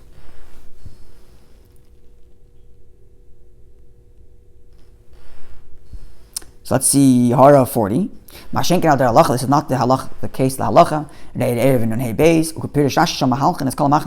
Okay, so now the Rebbe tells us to look at a specific Rashi in Nun Hey Beis. I told you before that, I told you one halacha from the Gemara there in Erevin, but the Rebbe now tells us to look at a different Rashi. Over there, the Gemara is talking about, quotes a Braisa which says that when the Yidden were in the desert, where did they have to go to relieve themselves, go to the bathroom? And it said they would go behind the Anani HaKavod. Because in front of the Anani HaKavod, if the Anani HaKavod start moving, then you're there relieving yourself when the Aron's going. The same thing is true on the side because you don't know which way the Anani HaKavod is going to go. But in the back, you know the Anani HaKavod is not going to be there, so you can go outside behind the Anani HaKavod, and you can relieve yourself. And there Rashi says like this.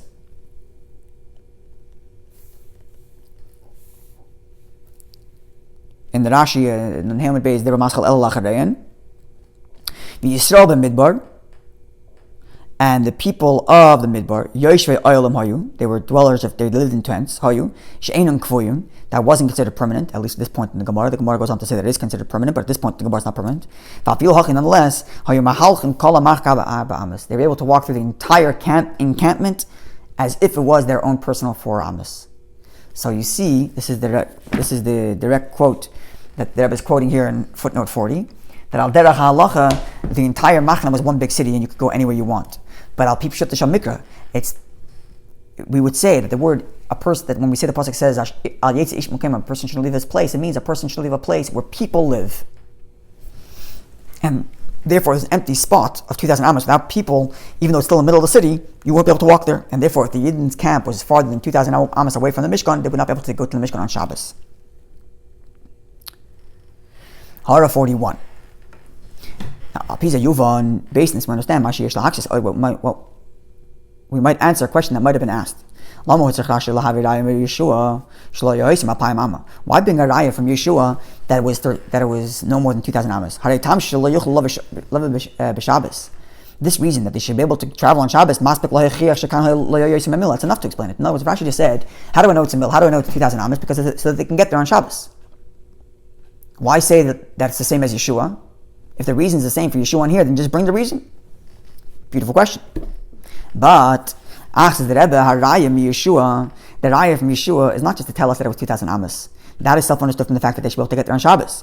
But Hilishtal Svara now is to negate the idea that in Pshut Mikra it's the same thing as the halacha, in which you might have thought, no matter how much space there is between Machane Yisrael and the Oyel Moed, you can still go there because it's one city.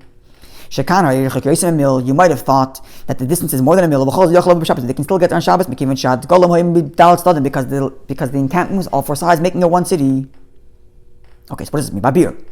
Yeshua, why does Yeshua answer that? In other words, they're saying, don't think that you're allowed to walk as far as you want in between the empty space between the machanes because it's all one big city. Don't think that. And why shouldn't you think that? Because of what happened by Yeshua. How's that? Babir, the explanation. But Yeshua the Aron did not travel in the middle behind 2 golem, like behind 2 encampments, like by Moshe Benu. The Aron was in front. I think I mentioned this before. In the front. From the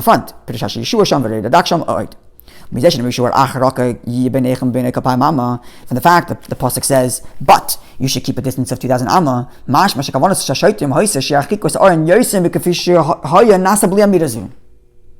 It means like this: without the pasuk telling you, make sure you're 2,000 ammas away, they would have gone closer. If, according to the logic, that you can travel as much as you want in the empty area, even though it's all one enclosure in one city, which would mean, if we're going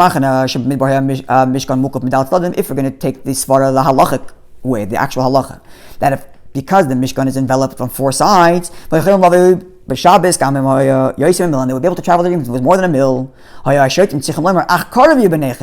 the Torah should have said, get closer than you used to be. In other words, if in the Midbar they were very, very spread out, more than a mil, because you want to go as far as possible, because you don't want anybody to wander off into the Mishkan. And as for traveling on Shabbos, it's one big city, you can go as far as you want. If that was the case, then when the Pasuk in Yeshua wanted to tell the Yidden no more than 2,000 amos, it should have said, please bring the Machana closer than you used to, because you cannot go more than 2,000 amos. Whereas in the Midbar you're allowed to go 2,000 amos, now you can't. Because now at this point you have to be closer than 2,000 amos, in the way it was now. Now, from the fact that the pasuk says, don't make sure you are far. It means to say we were never farther than that, and therefore make sure you keep the distance. The pasuk in Yeshua is saying, make sure you keep your distance, not come closer. If we were always farther away because you're allowed to travel as much as you want in the inside of the city, then the pasuk should say, come closer, because now you're outside the city because the Aron's in the front. It's no more surrounded. But the fact the pasuk says acharachik means the pasuk's telling you, please retain your distance, which means the distance there is the same distance in the midbar. Therefore, we must say, like we said in the pnim, even though it's all considered one city, because we're surrounded by four sides. In the area in the middle where there was no people living, you cannot travel more than 2,000 amas. And but by Yeshua you might have said you need to be closer because it's not in because the Aron's in the front. Therefore we say, and therefore the pasuk says, please retain your distance. Because your enemy was allowed to go to 2,000 amas. In other words, the people may have not known that 2,000 amas, or they may have thought that because the Aron's in the front and it's not surrounded, it's got to be closer than it was till now. Till now, it's only 2,000 amas because you're not allowed to walk in the way we're teaching, because you're not allowed to walk in this open area in the middle of the city that's more than 2,000 amas. But when it's in the front of the city, you might have thought, bring the Aron closer. Says the pasuk, achrokik, please retain your distance. And therefore, but on the other hand, it's not enough for Rashi just to say that by Yeshua was 2,000 amas without saying the reason. Because there is not explicit that that's the way it was in the Bamidbar. It's only implied based on what we just said. And then he adds, and the reason why they kept that distance by Yeshua is because they want to travel there on Shabbos, which means they're retaining the distance that they had in the Midbar for the same reason. And thus Rashi puts the two together, completing this whole circle. Okay, so what we're saying is this point that al pi pshutus al mikra, you would not be able to travel in an enclosure. You would not be able to walk in a massive area empty of human inhabitants, even if it's in the middle of a city. And then it says the Rebbe, so according to the definition of Mekoimai, when the pasuk says Al Yetzer Ish Mekoimai, Hu Makam Moshe Bnei Adam, does not mean don't leave the city, like it is La Halacha. Rather, it means don't leave a place inhabited by humans, thus meaning even if it's in the middle of a city, but it's uninhabited, you can't travel, and move on. So the other way around, we have a problem. What's the problem? Why did it have to be no more than 22,000 amma? Between the Yidden and the Mishkan. So they can go by there on Shabbos. Because the Machane Levi was surrounding the Mishkan, the place, the fact that the Leviim live there makes it inhabited by humans, and therefore, even according to how the Pshat Shemikra, it qualifies as Mekoimai. They'd be able to go on Shabbos. Why did it have to be 2,000 amas away from the Mishkan? All they need to be is 2,000 amas away from the Leviah, because that's the nearest inhabitants. Which is a little bit more than 2,000 amas from the Mishkan. So if we're trying to get them as far as possible, so they don't wander in, why are we stopping at a mill from the Mishkan? Go a mill from the Levian, which is a little bit outside of the Mishkan. And based on the above, we don't want people to accidentally wander off into the Mishkan when they're not allowed to. So to prevent the ketzef of Hashem, then we should go push them even further back. Not 2,000 amas from the Mishkan, but 2,000 amas from the Machane Levi. Let's do the answer, but we're going to get to Ha'ara 42 in a moment. It's a shtickle pilpul of 42, so I want to conclude what it says here, and then we'll get to 42. And therefore, Rashi answers, Moshe, Aaron, his children, and Leviim are surrounding them. Hainu means to say, not just Leviim, Klolos HaShevet, the whole Shevet, including the Moshe and Aaron and everybody else, and the Kohanim. They were close to the Mishkan. Even Moshe and Aaron, his children, were close to the Mishkan. And actually specifies them specifically because with respect to them, Moshe, Aaron, and his children, had a foolish take of come on. Shehem, that they we mentioned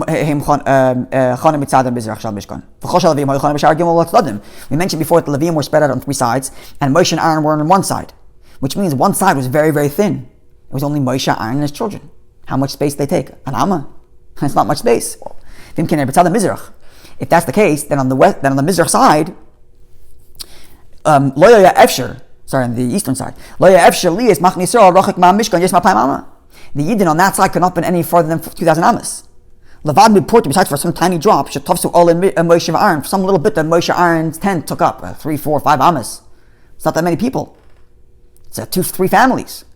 So from that side, they could not go any more than 2,000 amas. And that's what Rashi tells us, Moshe Aaron were close, because that explains to us why they have to stop at exactly a mil from the Mishkan. Because any more than that, they wouldn't be able to come close.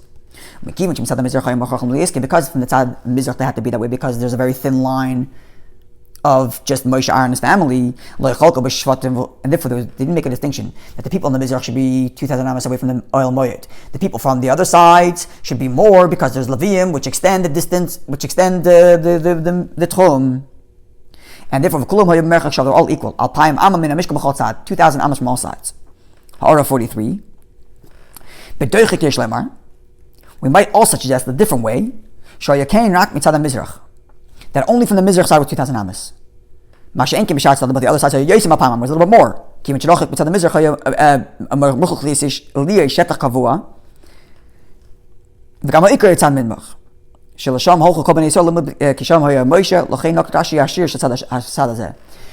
saying like this, maybe you might suggest that actually 2,000 amas is only from the Mizrach side.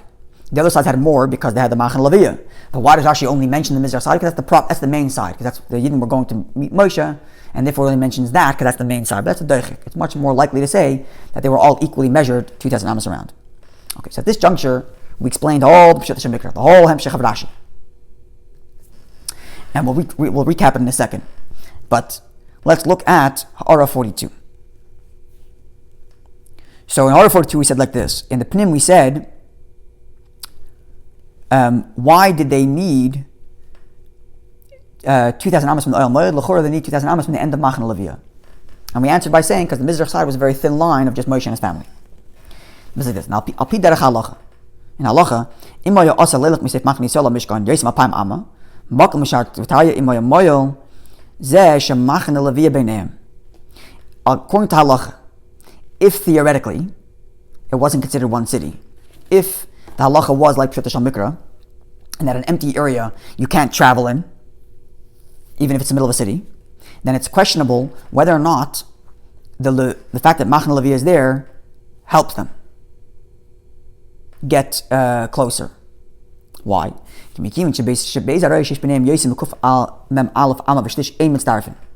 I mentioned before that there's something called a karpaf. A karpaf is, I mentioned, is 70 amas and some little bit around a city that extends the city. So the halacha is, so look at that Rebbe Shulchan Aruch here, Sif Yud Aleph, it's Shin Sadik Ches Sif Yud Aleph. Two cities that were close to each other. Kufbem Aleph Amma V'Shlish, 141 Amma and a third. V'oid Dov Mu'at, and a tiny little more drop. V'deishi B'neim Amma Amma V'Shirayim, V'lezu V'ayin Amma V'Shirayim Lezu. So that each one should have a full karpaf, each one should have a full 70 amas and a little bit. Right? 70 times 2 is 140. And if you give them each a little bit, you have 141 and a third and a bit. So Chashuv V'Shtein Ki Irachas, they're both considered one big city. V'nimtza, Kol Ir Mehen Ma'alechas Kol Ir Ashneir. Each person, the people from this city, can walk around the full city of that city. V'chutzul Al Pa'im Amma, and they're considered one big city, and therefore the 2,000 amas starts from the end of each city. So even if you're living in city A, you can walk to city B, because it's still within 141 amas and a bit. And you can walk 2,000 amas at the end of city B. Okay? That's the halach. Now, back to this, the footnote here, after the parentheses. There has to have been more space than this required 141 amma between Machan Yisrael and Machan Leviyah. Why?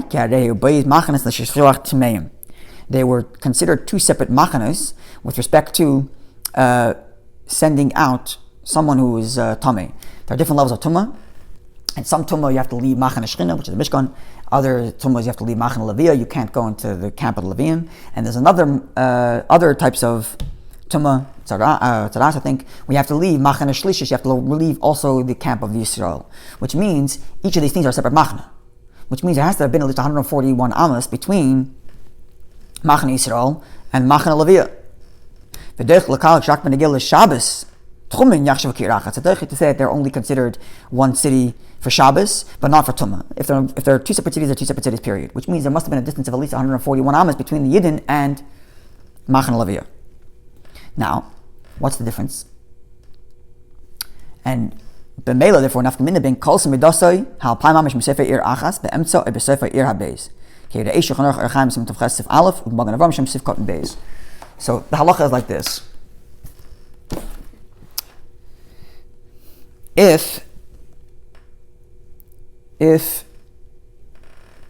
you let's see inside.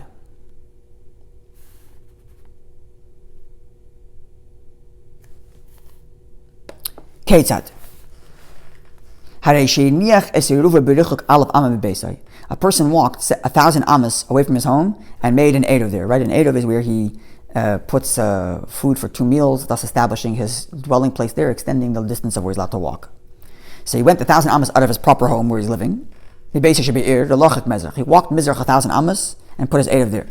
So tomorrow on Shabbos he can walk from his eidov, because that's where he established his living dwelling space. Alpayim amma 2,000 amma mizrach, going mizrach way, right, going farther away from his city. And he can walk 1,000 amma back ma'irav towards his home. 1,000 from, he can walk 2,000 amas from the ma'irav, also from the place of his eidov. 1,000 amma shemina eidov from his eidov al beis, his home in the middle of the city. The elef amma beis b'sechair, and then 1,000 amma continuing ma'irav, continuing westward within the city. But in the city itself, he can't walk past 1,000, because he established his dwelling place at that eidov, which is 1,000 amas westward from his house, eastward mizrach away from his house. He therefore can't walk ma'irav 2,000 amas away, even though it ends up in the middle of the city. So he wouldn't be able to walk through his whole town if his town was bigger than that. Now, if, and this is the din of muvla, if the city where his house is within 1,000 amas from his home, which means it's within 2,000 amas of his tchum from his eidov, which means his measurement of his 2,000 amma from his eidov ends outside the other end of the city, so the entire city is within his 2,000 amas, then the entire city is considered 4 amas. Then he can walk 996 amma, 4 amas from the city, and then another 996 totaling 2,000. In other words, if the city is within his 2,000 amas, then he has another 996 from the end of that city. Therefore, if he put the eidov 2,000 amas away from his home in the city, he can't go all of the city westward, the other way from ma'irav way. So then he can walk from his house to his eidov 2,000 amma. He can't walk even one way, 1 amma. He can't even walk 1 amma away from his house in the opposite direction from his eidov, because his 2,000 amma from his eidov does not end, the city is not fully incorporated within the 2,000 ammas since his eidov. Right? Because the 2,000 ammas is from his home. The city keeps on going westward. He can't walk past that way because his official dwelling is in the eidov of 2,000 ammas away. And because it's not muvla, because the city is not within those 2,000 ammas, he can't keep on walking. That's the Beis Yosef. Now, says the Magen Avraham, says the Ramah, Haggah, and others say that even if the 2,000 amas end within the middle of the city, you can go throughout the entire city, but not outside the city. Which means, according to the Ramah, if your home is the middle of the city and you go 2,000 amas mizrach outside the city to make your eidov, so you can only walk from your eidov to your house. If you sleep in your house and you want to walk the next day to your eidov, you can do that, but you can't walk any one direction ma'irav the other way, according to the Beis Yosef. According to the Magen Avraham, according to the Ramah, you can walk in the whole city, even going west, but you can't walk 1 inch outside of the city, going ma'irav way, going westward. Says the Magen Avraham, and this is what the Rebbe is citing to. Magen Avraham Sivkat and Beis. Hoyel v'lonba. The reason why the whole city you can walk in according to the Ramah is because you slept there. But if you arrive in another city, the kol samidasai be'emsa ir, and the measurement of 2,000 amas ends in the middle of the city, you can't go anymore. Which means like this: this guy who built an 8 of 2,000 amas mizrach from his house. So according to the Magen Avram / Rama, in the city where you slept, you can walk the entire city, but you can't walk 1 inch outside of Ma'ariv. According to the Beis Yosef, you can't walk Ma'ariv outside your house at all, even within the city. But even according to the Rama, according to the Magen Avram, when you go to your Edav, which is 2,000 amas away from your house in the Mizrach, you have another 2,000 amas to walk further Mizrach, and then when you walk further Mizrach, you land in the middle of a city. You can't walk 1 inch further, even though when it came to your city, you could walk to the end of your city, going more than 2,000 amas away from your Edav, because you slept in that city, you didn't sleep in this city. Now, they're saying like this. Now, considering all of that, from the very fact that Machan Levi and Machan Yisrael are 2 separate cities, because there's more than Kuf Memalef Amma. Now, let's say you are on the Mizrach, you're on the Ma'ariv side, you're part of the Machan Yisrael, it's on the Ma'ariv side of the Mishkan. And the 2,000 amas ends in middle of the Mishkan. Are you able to walk 1 step further to get to Moshe Rabbeinu, which is on the Mizrach? Shak Levitarya. It depends. If Lonba, not Lonba. And therefore the Rebbe says, Ve'ein kan mokaymer. It's not the time to do this. But it's just an interesting people to consider.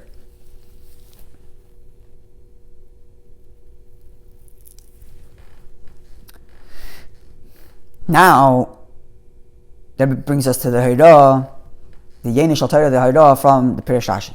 But let's recap the flow of the whole Rashi. Let's go back to the beginning of the Sikha. Let's look at the actual Rashi and see how the Rebbe touches at each word. Okay, Mirachik, the word Meneged means Mirachik, at a distance. Even though Meneged generally means in the presence of, over here we are compelled to say it doesn't mean close, because the word close is already covered in the word Saviv. But it's not just far to be Yotze, because that would be enough, just the separation of Leviah.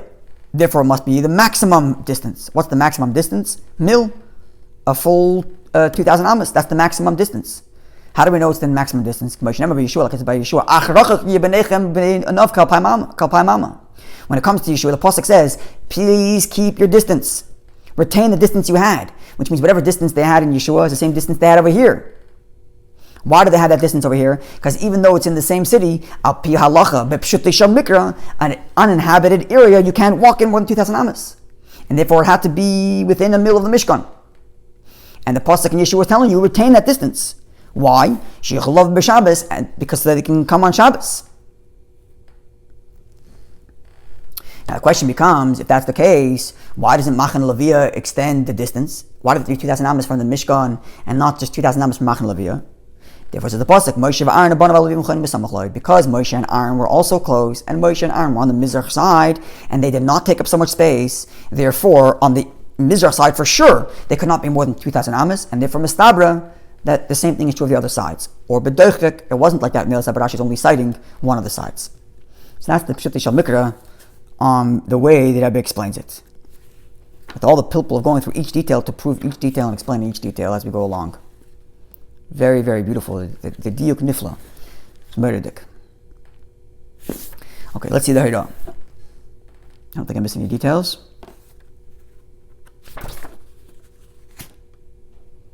Oh, I missed one detail. What's the reason why they should go the maximum as far as they can, so that they don't wander off and cause Ketzef Hashem, which the Pasuk describes earlier, if they were to accidentally end up in the wrong place. The lesson that we could all derive from this Rashi, where we expect of every single year, that a person shouldn't just fulfill all the ordinance of Torah, whether they're biblical, rabbinic, or whatnot, but rather everything you do, even mundane things, eating, sleeping, should be for the sake of heaven. What's the Shem Shemayim? The Rebbe in 45 tells us to look at the difference between Shem Shemayim and Likkutei, which briefly is, Shem Shemayim means I'm eating, but I'm eating with the intention later to serve Hashem. And therefore, moreover, not just that I should eat now with the intention of later serving Hashem, but even in the way I eat and sleep, I see the Eibishter there. As explained in Chassidus in many places. Especially when you look at the Sichos as cited in Ha'ara 45. Highness means to say Shagam Kol Nyan Rishut means all of his, even his mundane matters, which it does anytime Yuchadurim should be saturated Avodas Hashem with the service of Hashem. However, Yesh Tayanim, some argue it's very difficult to live a life saturated with the Lakkus when you're doing mundane matters. Bishtim b'Shabbos Yom Tov, Shabbos Yom Tov, okay, I understand. Or when I'm davening and learning during the week, which is a kind of similar experience, Shabbos and Yom Tov, where I'm ensconced in the service of Hashem in godliness, where I'm completely divested of distraction from Yon and Gashmiyim. The Rebbe is taking this and accepted that when you're davening, you're not thinking about Yon and Gashmiyim. The Rebbe is taking that for granted. And therefore the Rebbe says, you could be fully saturated with love of Hashem, and therefore you're fully invested in the service of Hashem. That's for sure. What's the taina? Taina is only the taina is when a person's doing his mundane stuff, his regular physical stuff. How could he fulfill this? How could he just fulfill this where he's it's saturated with service of Hashem when he's busy making a living or eating, drinking, taking care of his family, whatever Yon Gashmi has to do. And therefore, Rashi alludes to this idea. Why was it that the Mishkan was why was it the Machane Yisrael was no farther than Mishkan than Alpai Mama? They can arrive there on Shabbos. Came Tamid, and that's why Sunday, Monday, Tuesday, Wednesday, Thursday, Friday they also were only 2,000 amas away. Why? Because they can get there on Shabbos. Meaning Shabbos has its effect on the rest of the week also. Even though the issue of Tchumen is only of Shabbos and Yom Tov, or at least Rashi says only Shabbos, but puts in parentheses Yom Tov. But from the fact that it remained that way even during the week, that means to say that the state we are in Shabbos and Yom Tov should also have its effect and be drawn into the rest of the year. The intention is the